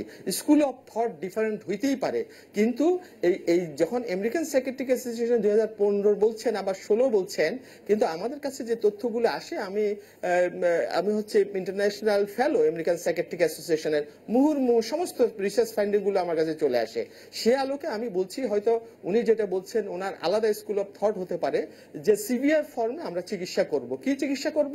প্রথম হচ্ছে প্রিভেন্টিভ অ্যাসপেক্ট, প্যারেন্টাল কাউন্সিলিং করতে হবে। বিশেষ করে আমরা টিনেজারদেরকে একটু আগে বলেছি, তাদেরকে আমরা কাউন্সিলিং করি যে আপনার ছেলে লিমিটেশন ক্রস করছে কিনা, আপনার ছেলে দৈনন্দিন কর্মকাণ্ড ব্যাহত হচ্ছে কিনা, আপনার ছেলের ঘুম ব্যাহত হচ্ছে কিনা, আপনার ছেলের এই কারণে মেজাজ ব্যাহত হচ্ছে কিনা, নানা কিছু আমরা বিশ্লেষণ করে একটা চিকিৎসা, একটা সাইকো এডুকেশন দিই আমরা, সেটা একটা কাউন্সিলিং এর একটা part. So it is essential যে আমার রোগ হলো কি হলো না, counselling is essential two protect the life, কারণ সেখানে তো ড্যামেজ হচ্ছে, একাডেমিক ক্যারিয়ার শেষ হয়ে যাচ্ছে। সুতরাং চিকিৎসার দরকার।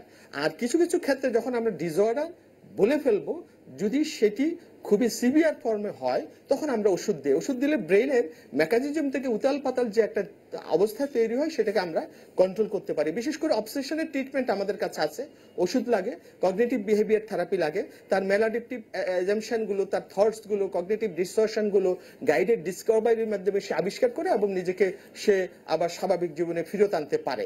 সুতরাং চিকিৎসা আছে, তবে সবচেয়ে বড় চিকিৎসা হচ্ছে প্রিভেনশন, সবচেয়ে বড় চিকিৎসা হচ্ছে আপনি যেটা বলছেন সামাজিক চিকিৎসা, সেটা, এবং সেই চিকিৎসা কিন্তু ঘটছে আমাদের আলাপের মাধ্যমে, আপনাদের আলাপের মাধ্যমে, বিতর্কের মাধ্যমে। অনেক ধন্যবাদ ডক্টর মোহিত কামাল। সামাজিক চিকিৎসার কথা যেটা বললেন, সামাজিক চিকিৎসার কথা যখনই আমরা বলবো তখনই রাজনীতিবিদের কাছে আমাদের যেতে হয়, কারণ এটার জন্য একটি রাজনৈতিক সদিচ্ছা দরকার, সকলে মিলে যদি আমরা এগিয়ে আসি ইত্যাদি নানান কথা আমরা বলি। এখানে রাজনীতিবিদ হিসেবে অপু উকিল আমাদের সঙ্গে আছেন। তিনি মানবিক কি অমানবিক এরকম একটি জায়গা থেকে তিনি এই সেলফি দেবার বা সোশ্যাল মিডিয়াতে বিভিন্ন পোস্ট দেওয়ার কারণে একটিমাত্র পোস্ট নিয়েই তিনি ব্যাপক সমালোচিত। তারপরে যে এটির একটি সামাজিক চিকিৎসা দেওয়া দরকার, আমরা বলি যে প্রভোগ করার কথা, যেটা ডক্টর মোহিত কামাল বললেন, যারা প্রভোগ করছে, যারা কোমলমতি, যারা তাদেরকে নানাভাবে বিরক্ত করছে, সেগুলোর জন্য যে সামাজিক চিকিৎসার দরকার, সেখানে রাজনীতিবিদরা কি করেন?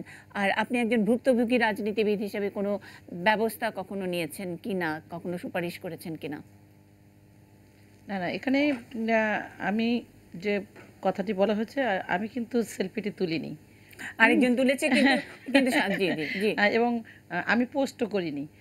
তারপরে যেহেতু এই বিষয়টিকে অনেক বিব্রতকর অবস্থায় পড়তে হয়েছে, মানে ধরেন আজকেও আপনার খুব ভালো বোধ করছেন না এটা নিয়ে কথা বলতে, তাই তো? তো না, আমি ভালো বোধ করছি। আমি এই ব্যাপারে কথা বলেছি যেদিন ঘটেছে, তারপরেই আমি চ্যানেলে গিয়েও কথা বলেছি, টকশোতে। কারণ এই বিষয়টি ঘটেছে একেবারেই পজিটিভলি। যারা যারা নেগেটিভলি দেখেছে এবং অনেকে মনে করেছে যে এই জিনিসটি ঠিক হয়নি, আমি তাদের জন্য বলেছি যে এটা আপনারা যেহেতু ভালোভাবে নিচ্ছেন না, আচ্ছা আমরা দুঃখিত। কিন্তু আমি যারা এই কাজটি করেছে, মানে এটিকে বিকৃতভাবে উপস্থাপন করে অমানবিক দিকটি তুলে নিয়ে এসছে, মানবিক দিকটিকে তারা অ্যাভয়েড করতে চেয়েছে, সেই গোষ্ঠীটাকেও কিন্তু চিহ্নিত করতে হবে, এক। আর দ্বিতীয় হচ্ছে, রাজনীতিবিদরা এই ব্যাপারে যেটি সমাজকে শুদ্ধ করবার জন্য যে কোনো প্রয়োগের ক্ষেত্রেই অগ্রণী ভূমিকা রাজনীতিবিদরাই করে, এবং সেক্ষেত্রে সামাজিক যে অন্যায়, অবিচার বা কোথাও যদি কোনো ধরনের অপ্রীতিকর ঘটনা ঘটে, সেক্ষেত্রে কিন্তু সেলফি একটি পজিটিভ দিকও সেখানে ভূমিকা পালন করে। যেমন কোথাও আমরা দেখেছি যে ফেসবুকেই সেটা আপলোড করে প্রতিকার হচ্ছে। এই জন্য সেলফিকে সচেতন করবার জন্য সেলফির দিকটিকে আমরা নেগেটিভ না নিয়ে রাজনীতিবিদদেরও উচিত, কারণ সমাজকে শুদ্ধ করবার জন্য যেহেতু রাজনীতিবিদদের প্রয়োজন হয়, যে যেখানেই অনিয়ম, অনাচার বা যে কোনো দুর্বিপাক হোক, সেটি সেলফির মধ্য দিয়েও যদি আসে, আপলোড হয়, এসে যদি সমাজ শুদ্ধ হয়, সেটি কিন্তু সেটার কথা আমরা জানি। সিটিজেন জার্নালিজমের কথা বলে আপনি অপ্রীতিকর ঘটনার কথা বললেন। আমাদের সঙ্গে প্রীত রেজা আছেন, নিশ্চয়ই প্রীত রেজা সেলফিকে আরেকটু প্রীতিকর করার জন্যে উনি ট্রেনিংও করিয়েছেন। আমরা যতই বলি না কেন সেলফির অ্যাবিউজ, মিসইউজ ইত্যাদি যাই বলি না কেন, তারপরেও সেলফি ভালো তোলার জন্য বা চেহারা ভালো দেখার জন্য নানা রকমের আমরা শব্দ ইত্যাদি, পাউট, লিপস, সামথিং, এটা নিশ্চয়ই ভালো বলতে পারবেন, আরও অনেক মানে অ্যাঙ্গেল, মোবাইলের অ্যাঙ্গেল ইত্যাদি নানান কিছু আছে। একজন ফটোগ্রাফার হিসেবে হয়তো সেলফির পক্ষে এইসব কোনো পরামর্শ দেবেন? তার বাইরে আমরা এই অ্যাবিউজটা দূর করবার জন্য কি কি করতে পারি, সেগুলো নিয়ে আমরা নিশ্চয়ই মাসুদ কামাল এবং ডক্টর ফাহিম হোসেন, অনিক খান বলবেন। বিরতির পরে এসে আমরা অপ্রীতিকর জায়গা থেকে প্রীত রেজার কাছে আসছি।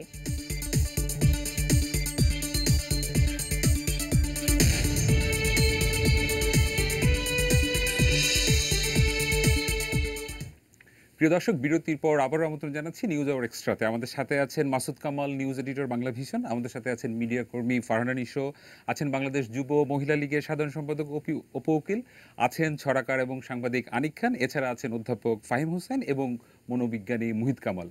আমার একটি প্রশ্ন আছে একজন মিডিয়া কর্মী হিসেবে মাসুদ কামাল এবং ফারহানা নিশোর কাছে, এবং অবশ্যই একজন আইন প্রণেতা হিসেবে অপু উকিলের কাছে, এবং অধ্যাপক হিসেবে অবশ্যই ফাহিম হোসেনের কাছে। সেটা হচ্ছে জানতে চাই যে বাংলাদেশের প্রেক্ষাপটের সাথে বহির্বিশ্বের প্রেক্ষাপটটা কি ডক্টর ফাহিম হোসেনের কাছে, এবং জানতে চাই মিডিয়া কর্মী হিসেবে কিংবা আইন প্রণেতা হিসেবে আপনাদের জায়গা থেকে কোনো সামাজিক দায়বদ্ধতা ছিল কিনা। ফারহানা নিশো, আপনি মনে করেন কিনা যে যদি আপনি মিডিয়া কর্মী হিসেবে যদি এই ব্যাপারটা নিয়ে আরও সচেতনমূলক কাজ করতেন, তাহলে হয়তো এই পরিস্থিতির আজকে শিকার হতো কিনা আপনাকে, কিংবা একজন উকিল যদি আইন প্রণেতা হিসেবে এই সামাজিক জায়গাটি যদি আরও শক্তিশালীভাবে আমাদের শিক্ষার ব্যবস্থাটি যদি আরও বিশেষভাবে ভাবতেন, তাহলে হয়তো আজকে এই পরিস্থিতিতে শিকার হতো কিনা, এবং বহির্বিশ্বের সাথে আসলে বাংলাদেশের প্রেক্ষাপটটা দিয়ে যদি ফাহিম হোসেনের কাছ থেকে। খুবই ভালো প্রশ্ন প্রীত রেজা। কিন্তু আপনি নিশ্চয়ই সেলফির পক্ষে যে অনেকখানি আমরা পক্ষে বিপক্ষে অনেক কথা বলার পরে স্কোর কিন্তু সেলফির পক্ষে। একজন ফটোগ্রাফার হিসেবে আপনি নিজেও সেলফি ট্রেনিং করান, অনেকে ইতোমধ্যে কিন্তু কিন্তু যোগাযোগ করেছে আমাদের সঙ্গে, প্রীত রেজার কাছ থেকে সেলফির কিছু টিপস জানতে চায়। আপনি আমার সেই প্রশ্নের জবাব দেবেন, আপনার প্রশ্নের উত্তর নিশ্চয়ই আমাদের অন্যান্য অতিথিরা দেবেন। আমরা কি শুরুতে ফাহিম হুসাইনের কাছে যাব নাকি? এই বিষয়ে প্রেক্ষাপটের সাথে আসলে যেটা হচ্ছে, আমার যেটা মনে হয় যে বর্তমানে আমাদের সবাই যারা ইউজ করছি, ফোন ইউজ করছি, ইন্টারনেটে আছি, আমরা আসলে একটা নতুন সমাজ ব্যবস্থায় আছি, আমরা সবাই কানেক্টেড। তো যেটা আমি সবসময় ক্লাসে বা বিভিন্ন কনফারেন্সে বলে থাকি যে this is time of new political Republic. কারণ হচ্ছে আমি অবশ্যই রিপাবলিক অফ ফেসবুকের একজন নাগরিক, গুগলের একজন নাগরিক, যেরকমভাবে আমি বাংলাদেশের একজন নাগরিক। তো এই ব্যাপারটা কেন বলছি যে আমরা এখন যেটা করছি, যেসব ট্রেন্ড আমরা দেখছি, সেটা শুধুমাত্র বাংলাদেশের ক্ষেত্রেই সীমাবদ্ধ না। আমার কাজের জন্য এই মুহূর্তে আমাকে সাউথ কোরিয়া থাকতে হয়, এবং সেক্ষেত্রে আমি সবসময় যেটা দেখছি যে আমাদের ইয়াং জেনারেশন যারা আছে সেখানে, তারা সবসময় স্ক্রিনের দিকে চোখ দিয়ে আছে এবং সবসময় সেলফি তুলছে এবং সেই অনুযায়ী কাজ করছে। তো এই ব্যাপারগুলো এবং এইসব যেসব অসুবিধার কথা বলছি এবং সুবিধার কথা বলছি, সব কিছুই কিন্তু শুধুমাত্র বাংলাদেশের স্পেসিফিক না, অন্যান্য জায়গায় আছে। বাট যেগুলো আমরা এখনও কথা বলছি না, সেটা হচ্ছে সেলফির অন্যান্য প্রায়োগিক দিক, এই মানসিক উৎফুল্লতা বা মানসিক অবসাদ ছাড়াও। সেটা হচ্ছে চিকিৎসার ক্ষেত্রে সেলফির একটা বড় অংশ কাজ করছে। চিকিৎসারও আগে আমরা দেখছি যে অনেক ক্ষেত্রেই আমরা মেকআপের জন্য মেয়ে বা ছেলে যে যাই হোক না কেন, কারণ কোরিয়ায় ছেলেরা অনেক মেকআপ করে, তারা দেখা যায় যে সেলফির ক্যামেরাটা দিয়ে নিজের চেহারাটা দেখে নিচ্ছে। এবং তারপর চিকিৎসার ব্যাপারটা, টেলিমেডিসিনের ক্ষেত্রে একটা বড়, মোবাইল হেলথের ক্ষেত্রে একটা বড় ভূমিকা রাখবে হচ্ছে সেলফি। ব্যাংকিংয়ের নিরাপত্তার জন্য সেলফি, যেটা সেলফ রেকগনিশনের ব্যাপারটা আছে, সেটার জন্য সেলফি খুব জরুরিভাবে ব্যবহার করার কথা বলা হচ্ছে বা হচ্ছে অলরেডি। শপিংয়ের জন্য, যেটার কথা আমি আগেও বলছিলাম, মূল ব্যাপারটা কিন্তু হচ্ছে ব্যবসা। শপিংয়ের ক্ষেত্রে দেখা যাচ্ছে যে আমি একটা কাপড় পরলাম, সেটা দিয়ে আমি একটা সেলফি তুললাম, এবং সেক্ষেত্রে সেই সিমিলার ধরনের কাপড় বা বিভিন্ন রঙের বিভিন্ন মডেলের কাপড় তখন সেটার উপরে ওভারল্যাপ করে আমাকে কিন্তু দেখাতে পারে শপিং সেন্টারগুলো বা শপিং সাইটগুলো যে কেমন আমাকে লাগছে। তো সেলফির এই ব্যাপারগুলো কিন্তু খুবই খুবই জরুরি আমাদের দেখার জন্য, এবং বাংলাদেশে এগুলো চলে আসবে খুব শিগগিরই। তো সুতরাং মানসিক রোগ বলে শুধু এটা চিকিৎসা করতে হবে এটা বললে কিন্তু হবে না। আরেকটা ব্যাপার হচ্ছে নিরাপত্তার ব্যাপারটা, কারণ আমরা সেলফি তুলতে গিয়ে যদি আমরা আমাদের ঘরবাড়ির ভিতর দেখিয়ে ফেলি, আমরা যদি আমাদের নিরাপত্তার ব্যাপারটা যদি কম্প্রোমাইজ করে ফেলি, আমাদের মাইনরদের যদি আমরা দেখিয়ে ফেলি, সেটাও কিন্তু বেশ সমস্যা হয়ে যাচ্ছে। বহির্বিশ্বে এই ধরনের সেলফি দেখে বাসায় ডাকাতি বা ইন্টারনেটে আপলোড করে দেওয়ার পরে সেটা নিয়ে নিরাপত্তার যে সমস্যা, সেটা যথেষ্ট হয়েছে, এবং আমার মনে হয় এটা এদেশেও হতে পারে। আমরা একটু অ্যাটিকেটের বিষয়টা যদি একটু শুনি মাসুদ কামালের কাছ থেকে। প্রভু সামাজিক চিকিৎসা ইত্যাদি নানান কিছু, কিন্তু সেই ক্ষেত্রে অ্যাটিকেট একটা বড় ব্যাপার। সেলফির করা বা ছবি তোলা অথবা আপলোড দেওয়া, মানে social media as a whole সব কিছু মিলিয়ে এক ধরনের অ্যাটিকেট দরকার হয় অন্যান্য জায়গায়। বাংলাদেশ বাদে অন্য সব জায়গায় যারা একটু অ্যাডভান্স, যারা অনেক আগে থেকে শুরু করেছেন, তারা আসলে এই অ্যাটিকেটটা মানেন। আমরা এই অ্যাটিকেটে যেতে কতদিন লাগবে আসলে? দেখেন, এটিকেটের কিন্তু কোনো মাপকাঠি আপনি মানে সার্বজনীন করতে পারবেন না। আমি নিজে কিন্তু সেলফির পক্ষে কারণে দেখেন, আপনি কি আয়নায় নিজের মুখ দেখেন না? পৃথিবীর এমন কোনো বাসায় কি আছে যে বাসায় আয়না নেই, যে বাসার লোকজন আয়নায় মুখ দেখে না? যদি আপনি আয়নায় মুখ দেখতে পারেন, তো সেলফি তুললে আপনার সমস্যাটা কোথায়? আপনি সেটাকে একটা স্থায়ী রূপ দিচ্ছেন, পরবর্তীতে কখনো দেখবেন।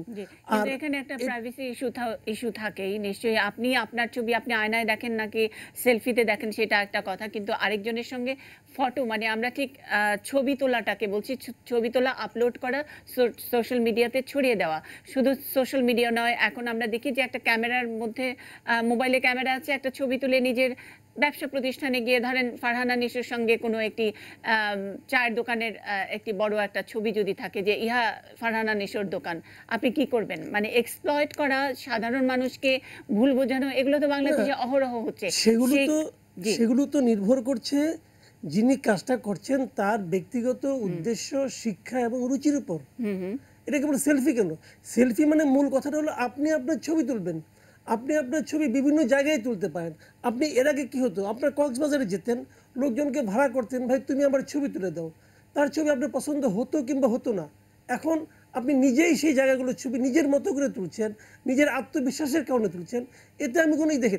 আর আপনি যেটা বললেন যে আমি পোস্ট দেব অন্যকে বিব্রত করার জন্য অথবা নিজের ধান্দা মানে পূর্ণ করার জন্য, এক্স্যাক্টলি, মানে এটা তো একদম আপনার ব্যক্তিগত রাইট ওয়ার্ড। রুচি এবং শিক্ষার উপর নির্ভর করে। আমি বলছি মানে এটা সহজ হয়ে গেছে যে ক্যামেরা হাতে হাতে এই ডিভাইসটা চলে এসছে এবং সোশ্যাল মিডিয়াটাও অনেক বেশি ওপেন আমাদের হাতের কাছে চলে এসছে একেবারে হাতের টিপের মধ্যে, যার কারণে আসলে এই যে ধান্দার বিষয়টি এটি অনেকখানি সেলফির সঙ্গে ধান্দা শব্দটি এখন বিটুইন দ্য লাইন আমরা পড়তে পারি।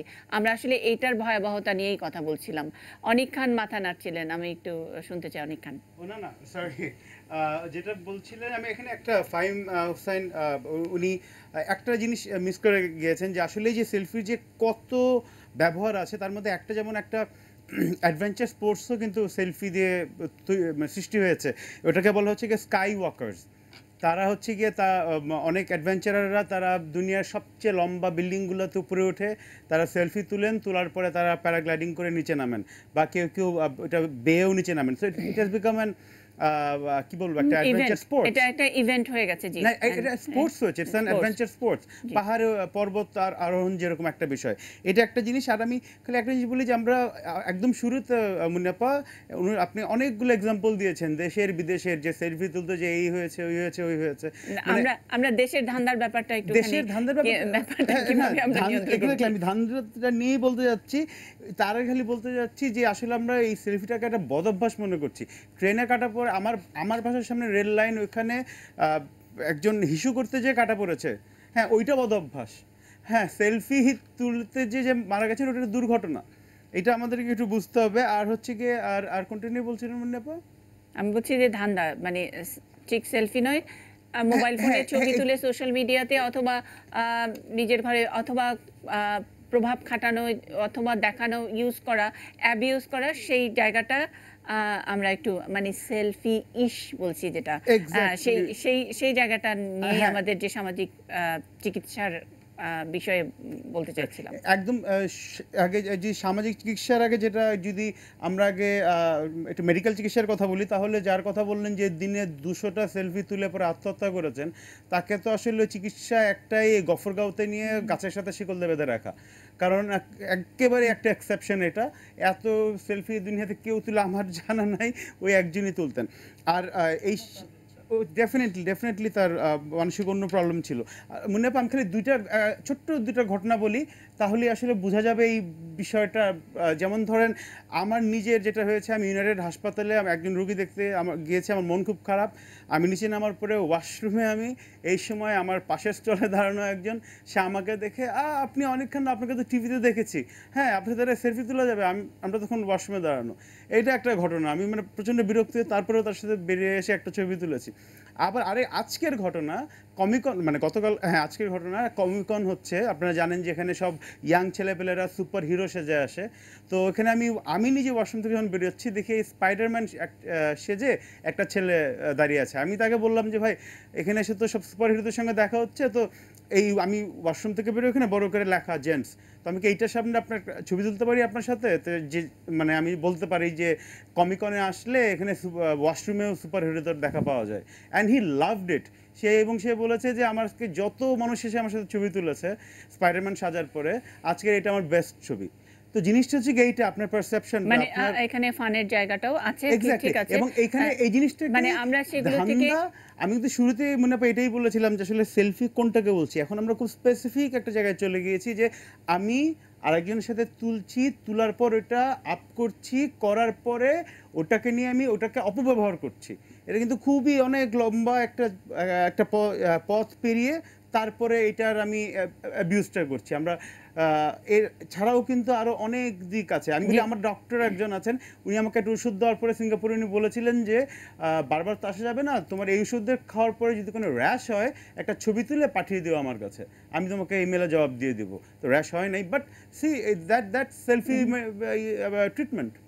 সো অন্যরকম ট্রিটমেন্টও আছে সেলফির, কিন্তু বড় অর্থে ব্যাপক অর্থে বাংলাদেশে আমরা অনেক কিছু নিয়েই আমরা শিক্ষার যে ক্রাইসিসটা আছে, সেই সুশিক্ষার ক্রাইসিস, অ্যাটিকেটের ব্যাপারটি। প্রীতরিতা কিন্তু আমার প্রশ্নটি এড়িয়ে গেলেন কিনা আমি জানি না। আমার একজন না, দর্শক নিশ্চয়ই। আছে, দর্শকের পরে আমি প্রীতরেজার কাছ থেকে আমার উত্তর শুনতে চাই। হ্যালো হ্যালো হ্যালো, শুনতে পাচ্ছি। জি জি, আপনার প্রশ্ন। জি, আমি যে প্রশ্নটা করব সেটা হচ্ছে যে সেলফির কোনো ইতিবাচক কোনো দিক আছে কিনা, বিশেষ করে যারা ব্যস্ত চাকরিজীবী বা ছাত্রছাত্রীদের জন্য, যে এর ইতিবাচক কোনো ব্যাপার আছে কিনা এটাই জানতে চাচ্ছি। এতক্ষণ ধরে কিন্তু সব ইতিবাচক কথাই বলা হলো। আমি যতই নেতিবাচকের দিকে নিতে চাই না কেন, ইতিবাচক কথাগুলো আমাদের প্যানেলিস্টরাই বলেছে, সুতরাং ব্যালেন্স হয়ে গেছে। আরও বেশি জানতে চাইলে আমরা অনেকখানের নাম্বার আপনাকে দিয়ে দিব, নিশ্চয়ই আপনি আরও ইতিবাচক কথা জানবেন। অনেক ধন্যবাদ ফোন করবার জন্য। প্রীতরেজা, ইতিবাচকের মধ্যে হয়তো সেলফির কিছু টিপস বোধহয় পরে আপনি আমার প্রশ্নটি এড়িয়ে যাচ্ছিলেন। না না, সো সেলফি টিপস যদি দিতেই হয়, প্রথম কথা হচ্ছে যে ক্যামেরাটা একটু আই লেভেল থেকে উপরে রাখলে তখন ডাবল চিন্তা হবে না। প্রতিটা মানুষ নিজেকে সুন্দর দেখতে চায়, স্লিম দেখতে চায়, সেক্ষেত্রে সেটা একটা ভালো অপশন। এবং সব সময় নর্মাল ছবির ক্ষেত্রেও যেই নিয়মটা আমরা জানি সেটা আমাদের সেলফির ক্ষেত্রেও, যে আপনি এমন একটি জায়গায় দাঁড়িয়ে ছবি তুলুন যেখানে আসলে ব্যাকগ্রাউন্ডটা যেন অনেক বেশি উজ্জ্বল না হয়ে যায়। ব্যাকগ্রাউন্ডে যদি অনেক বেশি এলিমেন্ট থাকে, আপনার চাইতে আসলে ব্যাকগ্রাউন্ডে চোখটা চলে যাবে। সো সেলফি তুললেও একটু ডানবাম করে খেয়াল করে দেখবেন যে আপনি এমন একটা অ্যাঙ্গেল পেয়ে যাবেন যেখানে আসলে পেছনে আপনার দৃষ্টিটা চলে যাচ্ছে না, সেটা একটা বিষয়। আর লাইটিংটা খুব একটা বিষয়। আপনি যে জায়গায় দাঁড়িয়ে সেলফিটা তুলবেন, আপনার লাইটটা যেন তার অপোজিটে থাকে, তখন হবে কি আপনাকে দেখতে সুন্দর দেখাবে এবং সেটা ভালো লাগবে। এছাড়া অনেকেই এখনই বলবেন যে যখন আমি খুব একটা রাশ জায়গায় ছবি তুলি, আমার সেলফি তোলার জন্য তো একটা ভালো ব্যাকগ্রাউন্ড নাই, তখন আপনি যদি একটু ক্যামেরাটা নিচে করেন, উপরে আকাশটা সুন্দর একটা ব্যাকগ্রাউন্ড হবে, একটু উপর থেকে ছবি তুলে নিচে রেড কার্পেটটা সুন্দর একটা ব্যাকগ্রাউন্ড হতে পারে। সো আমি একদমই ভিজুয়াল দৃষ্টিনন্দনের জায়গা থেকে আসলে ছবি নিয়ে বললাম যে কিভাবে আসলে সেলফি ভালো হতে পারে।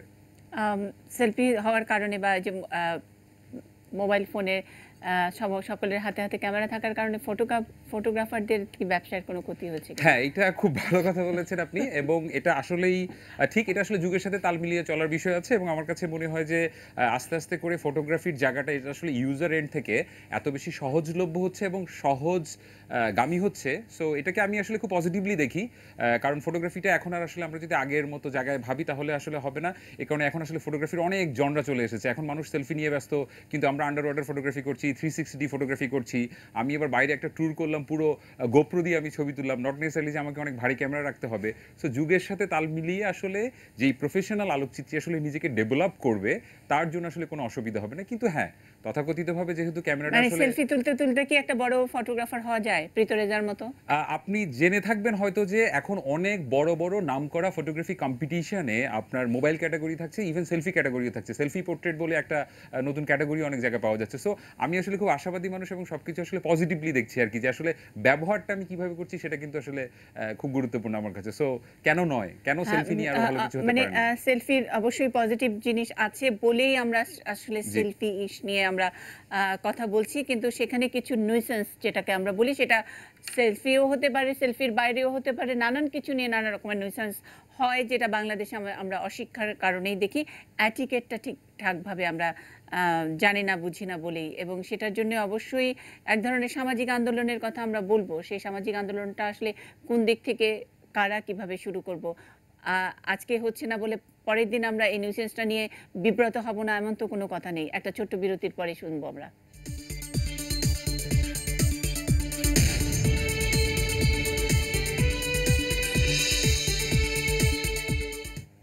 সেলফি ইশ আমাদের আজকের নিউজ আওয়ার এক্সট্রা শিরোনাম। আমরা সাংবাদিক মাসুদ কামালকে পেয়েছি, ফারহানা নিশো আমাদের সঙ্গে আছেন, রাজনীতিবিদ অপু উকিল আমাদের সঙ্গে আছেন, আলোকচিত্রী প্রীতরেজা, লেখক ছড়াকার অনিক খান এবং ডক্টর ফাহিম হোসাইন, টেকনোলজিস্ট আমরা বলছি, যিনি ইনফরমেশন টেকনোলজি যেটা নিয়ে কাজ করেন।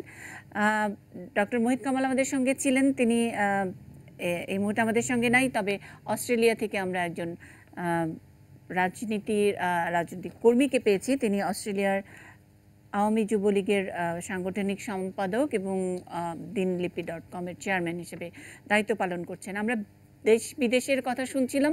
দেশ বিদেশে এই সেলফি, ছবি তোলা, রাজনীতিতে যারা আছেন তাদের বদঅভ্যাস, সুঅভ্যাস নিয়ে কথা বলছিলাম। কিন্তু আমরা যেখানে যাই দেশের বাইরে, যেই যখন দেখি প্রধানতম রাজনৈতিক দলগুলোর মানে নানা রকমের উপদল, ধারাদল, আরও অনেক দল আছে, হয়তো আওয়ামী যুবলীগেরই অন্তত 4-5টা ফ্র্যাকশন হয়তো আমি জানি না অস্ট্রেলিয়াতে আছে কিনা, এবং সেখানে এক ধরনের প্রতিযোগিতা এই সেলফি এবং নেতার সঙ্গে নেতার প্রোটোকল দেবার জন্যে, তার সঙ্গে ছবি তুলবার জন্য। আপনারা এখান থেকে কি ধরনের সুবিধা পান? এইগুলা মানে একেবারে জীবন বাজি রেখে আপনারা যে সেলফি তোলার জন্য থাকেন, কি সুবিধাটা পাওয়া যায়? দিদার হোসাইন। হ্যাঁ, ধন্যবাদ মুন্নি আপু আপনাকে। অস্ট্রেলিয়া আওয়ামী যুবলীগের পক্ষ থেকে এটিএন নিউজকে ধন্যবাদ। আপনাদের ওখানে যারা আলোচক বৃন্দ আছেন তাদের কথা শুনছিলাম। আসলে ওইভাবে যেটা বলছেন আপনারা যে আমাদের যে বাজি রাখার ব্যাপারটা ওরকম আসলে না। সেলফিটা যেখান থেকে শুরু হয়েছে, আমরা যদি অনেক বছর আগে যখন সেলফি ছিল না, যখন শুরু হলো তখন প্রেক্ষাপটে দেখি যে আপনি যে ছবিটা নিচ্ছেন এই ছবিটা তো আপনাকে যখন তুলতে হচ্ছে, আগের যে অ্যানালগ বা আগের যে ক্যামেরা ছিল, এখন স্মার্টফোনের বদলতে আপনি নিজের ছবিটা নিজে তুলতে পারছেন এবং সেই সাথে আপনি ওই ফ্রেমে আপনাকেও দেখা যাচ্ছে। এটা একটা শৈল্পিক ব্যাপার আছে। আর বাকি যেগুলো আপনি বলতেছেন, হ্যাঁ এটা তো পজিটিভ নেগেটিভ বা নেতিবাচক ইতিবাচক ব্যাপারগুলা সবসময় থাকে। রাজনীতি বলেন আর মিডিয়াতে কেউ হাইলাইটেড হওয়ার জন্য অনেক ওইভাবে সেলফিকে ইউজ করে। তা আমি যেহেতু ইতিবাচক মানুষ, আমি ইতিবাচকতার দিক দিয়ে বলবো যে আসলে ওটা কম্পিটিশনের কিছু নাই বা নিজেকে নেতা হিসেবে জাহির করার কোনো কম্পিটিশনও না। এটা হলো শুধু আপনার এই প্রবাসে আমরা যারা থাকি তাদের আসলে এখানে ডেইলি বেসিস কোনো রাজনীতি হয় না। সাধারণত এখানে যারা বাংলাদেশ থেকে সম্মানিত নেতাকর্মীরা আসেন তাদের সাথে আমাদের একটা আন্তরিকতা এবং শুভেচ্ছা বিনিময় হয়। সেক্ষেত্রে হয়তো দেখা গেল ছবি তোলার সেলফির বদলতে ছবি তোলার লোক পাওয়া যায় না, সবাই ফ্রেমে থাকতে চায়। তো সেই ক্ষেত্রে নিজের ছবিটা নিজেই তোলাটা এবং সাথে অন্য সবাইকে নিয়ে, এটা একটা আমি খারাপ ভাবে দেখি না। মানে এটা নিছক স্মৃতি রাখার জন্যই আপনারা এরকম একটি আমরা নানান সময় এসব খবরও দেই, একেবারে অসুস্থ প্রতিযোগিতাও শুরু হয়, কে আগে যাবেন, কে পিছনে যাবেন, কে মঞ্চের পিছনে থাকবেন। আমি শুধু দেশের বাইরের কথা বলছি না, আপনি নিশ্চয়ই লক্ষ্য করেছেন আমরা এই অনুষ্ঠানের শুরুতে সহকর্মী আহমেদ রাব্বি তানিমের একটি রিপোর্ট আমরা দেখিয়েছি, এবং আওয়ামী লীগের সাধারণ সম্পাদক খোদ তিনি বলছিলেন যে পেছনে এসে দাঁড়াবেন না, পেছনে এসে ছবি তুলবেন না, এবং এভাবে এক্সপ্লয়েট করা হয়। আপনারা সেলফি তোলেন আর এমনি ছবি তোলেন, সেটা আসলে ওখানে যারা আপনাদের জীবনটা গড়েছেন তারা লোকাল মানে বাংলাদেশের রাজনীতি করে মানে কি লাভটা হয়? না, এখানে এখন প্রেক্ষাপট হলো যদি সেলফির কথাটা বাদ দেন, এখন আপনি যে প্রশ্নটা করলেন সেটা খুবই ইম্পর্টেন্ট, যে আমরা কেন এখানে আওয়ামী লীগটা বা যুবলীগ বা বিএনপি করে, এখানে অনেকে আছেন পলিটিক্সটা করে। এখন আপনি বিগত সময় দেখেছেন, আপনি যখন 1/11 এর সময় হয় এবং যুদ্ধাপরাধীদের বিচার যখন হয়, তখন এই দেশে আমাদের যারা এটার এগেনস্টে ছিলেন তারা বিভিন্নভাবে এখানকার যারা রাজনৈতিক ব্যক্তিবর্গ আছে তাদের বিভিন্নভাবে স্টেটমেন্ট নেওয়ার চেষ্টা করা হয়। তাদেরকে বলা হয়, কাদের মোল্লাকে যেখানে বলা হয় যে ধর্মীয় নেতা। সেই ক্ষেত্রে আমাদের এখানে যারা আমরা রাজনীতি করি, আমাদের বঙ্গবন্ধু আদর্শকে ধারণ করি, সেখান থেকে আমরাও তাদের সাথে দেখা করি, তাদেরকে আমরা বোঝানোর চেষ্টা করি যে তাহলে তারা ধর্মীয় কোনো নেতা নয়, তারা অ্যাকচুয়ালি 71-এর সময় আমাদের এই ব্যাপারগুলো আমাদের এক্সপ্লেন করতে হয়। তখন তারা হয়তো বা একটু আমি একটু দিদার হোসেন আপনার কাছে জানতে চাই, অস্ট্রেলিয়ার অভিজ্ঞতা বলেন, মেইন স্ট্রিম রাজনীতিতে মানে অস্ট্রেলিয়ার যারা পলিটিশিয়ান এবং তাদের যারা সাপোর্টাররা আছে, আপনাদের মতো নিশ্চয়ই অনেক কর্মীরাও আছে, তাদের বেলায় এই ধরনের ছবি কখনো আপনারা দেখেন কিনা? আমি একেবারে মানে আপনার কথাটা একটু বলবেন প্লিজ। জি, মেইনস্ট্রিম রাজনীতি অস্ট্রেলিয়াতে তো অস্ট্রেলিয়ার নিজস্ব একটা রাজনীতি আছে, এবং সেই সব পলিটিশিয়ানদের সঙ্গে আপনারা অনেক সময় সামনে দেখেন, ইন্টারাকশন হওয়ার সুযোগ হয়।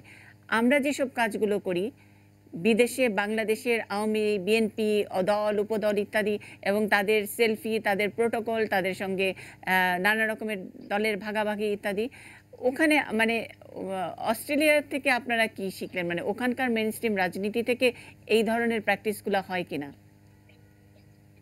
হ্যাঁ, অবশ্যই হয়। সেলফি আমি তো বললামই আপনাকে যে আপনি যদি ইতিবাচক ভাবে দেখেন, তো সেলফি এখানে আমি গত ঈদেও আমি এখানকার যে এমপি এবং লেবার পার্টির একজন ঊর্ধ্বতন নেতা টনি বাক্স, আপনি নিশ্চয়ই জানেন, আপনি এসেছিলেন কিছুদিন আগে, তা উনার সাথে আমি গত ঈদেও সেলফি নিচ্ছি এবং সে নিজের থেকেই বলছে যে সবাইকে যেহেতু ফ্রেমে আসতেছে না, তুমিও আসো ফ্রেমে। তখন সে আমাকে আলটিমেটলি সেলফিরই অফার করলো যে তুমি তুলতেছো কেন, তুমি আমাদের সাথে চলে আসো। তার ব্যাপারটা এখানে ওইভাবে না। এখন আপনার ব্যাপারটা হচ্ছে আপনি কিভাবে পিক করলেন।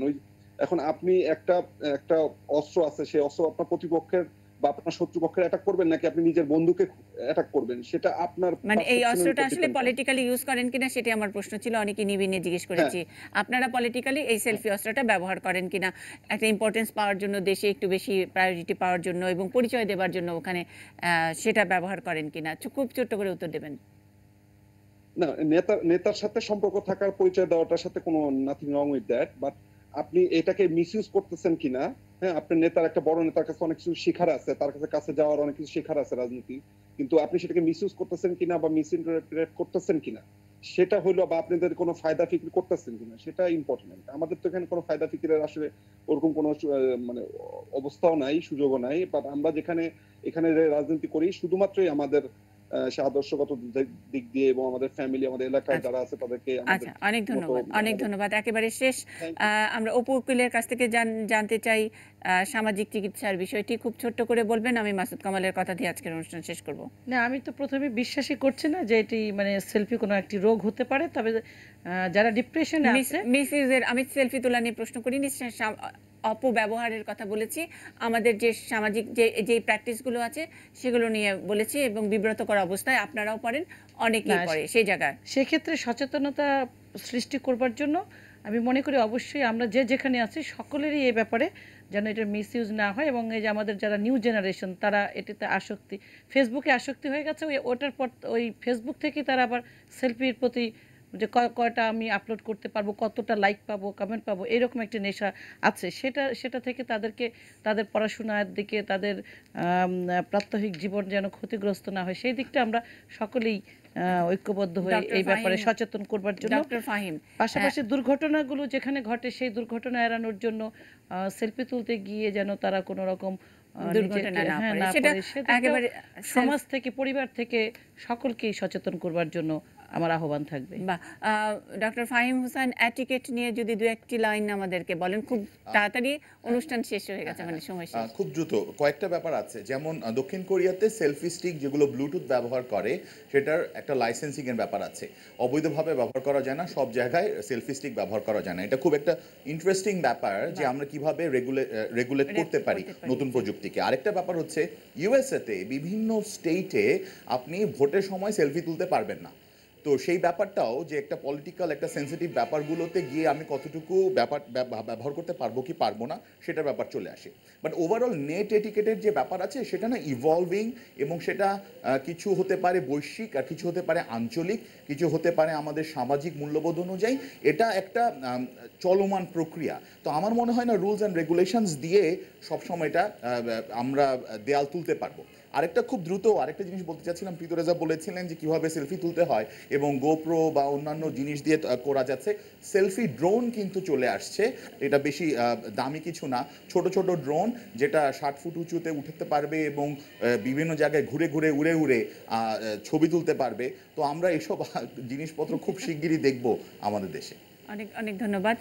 শেষ লাইন মাসুদ কামাল, যেটা বলছিলেন যে নিয়ন্ত্রণের কথা, ঠিক নিয়ন্ত্রণ শব্দটা নেগেটিভ শোনায়, কিন্তু তারপরেও আমরা কোরিয়ার ঘটনা শুনলাম, মার্কিন যুক্তরাষ্ট্রেরও মানে পাবলিক প্লেস বা পাবলিক গ্যাদারিং বা পলিটিক্যাল গ্যাদারিংয়ের সময় তারা কিছু কিছু রেস্ট্রিকশন রাখে, আস্তে আস্তে একটা নিয়ন্ত্রণের কথা ভাবছে। আমাদেরকে এরকম একটি ভাবনা আর দরকার রয়েছে কিনা, নাকি টু আর্লি? না, এটা আমি মনে করি টু আর্লি। এখনই এই ধরনের কোনো ভাবনা, এবং আপনি আসলে নিয়ন্ত্রণ করতে পারবেন না ভাই, আপনি যত কিছু নিয়ন্ত্রণ করেন এটা এভাবে হবে না। সবচেয়ে বড় কথা হলো কি, যে আপনার নিজের মধ্যে সেই বোধটা তৈরি করতে হবে, আপনার মধ্যে সেই রুচি বোধটা থাকতে হবে। সেটা মনে করেন পুরো সামাজিক একটা আন্দোলনের ব্যাপার, সেটা সামাজিকভাবে আসবে। আর সেলফি এটা হতে থাকবে, এতে আমি কোনো অপরাধ দেখি না, কোনো ভুল দেখি না, কোনো রোগও দেখি না। তবে অ্যাডিকশনটা, সেলফি অ্যাডিকশনটা যেন না থাকে, সেটা প্রত্যেকটা পরিবার তার পরিবারের সদস্যদেরকে, এটা তো কেবল সেলফি না, যে কোনো বিষয়ে কিন্তু অ্যাডিকশনটা তো খারাপ, অ্যাডিক্টেড না হলেই হলো, মানে একটা যে পারসেপশন তারা তৈরি করার জন্য আমরা যেই কাজটা করি, আবারও সাংবাদিকতা, আবারও মিডিয়ার এথিক্সের জায়গা, সেই জায়গায় এথিক্সের রুলটা আমরা আরেকটু চেঞ্জ করব কি না। আমরা এখন যেভাবে গয়রহভাবে যে বিভিন্ন লোকের সঙ্গে ছবি তুলতে হয়, থাকতে হয়, দেখতে হয়, সেই জায়গায় যখন নাকি আমরা ক্রিমিনালাইজ করি যিনি যার সঙ্গে থাকে সেই ব্যক্তিটিকেও, সেই জায়গায় আমাদের মিডিয়ার কোনো আসলে মানে এথিক্যাল রোল আছে, মিডিয়ার রোল আছে। একটা জিনিস কি দেখেন, এই যে কয়েকটা আপনি উদাহরণ দিলেন, এই যে গোল চিহ্ন করে দেখিয়ে দেওয়া, একজন বিখ্যাত লোকের সঙ্গে দেখিয়ে দেওয়া, অমুক করা তমুক করা, এই বিষয়গুলো কিন্তু যিনি ছেপেছেন, যিনি এটা প্রচার করেছেন, উনি কি জানেন না যে এটার রিয়াকশনটা কী হতে পারে? উনি তো জানেন, উনি হয়তো জেনে শুনেই করেছেন। তো আমার কথা হলো এটা কিন্তু অপব্যবহার। এই অপব্যবহার যদি মিডিয়ার যিনি দায়িত্ববান ব্যক্তি, উনি যদি নিজে এটা এভাবে নিয়ন্ত্রণ করতে না পারেন, তাহলে আমরা কি করে অন্যের কাছ থেকে এটা আশা করব? আমি মনে করি এই ব্যাপারে আরও সচেতন এবং সতর্ক হওয়ার প্রয়োজন আছে। অনেক ধন্যবাদ। ধন্যবাদ মাসুদ কামাল, ফারহানা নিশু, উকিল প্রীত রেজা, অনিক খান, ফাহিম হোসাইন এবং দিদার হোসেন, আপনাদের সকলকে ধন্যবাদ। ধন্যবাদ দর্শক, আপনারা ছিলেন আজকের এই আয়োজন সেলফি ইশ। এই অনুষ্ঠানটি আগামীকাল আবার সকাল 7:15টায় পুনঃপ্রচারিত হবে, নিশ্চয়ই দেখবেন।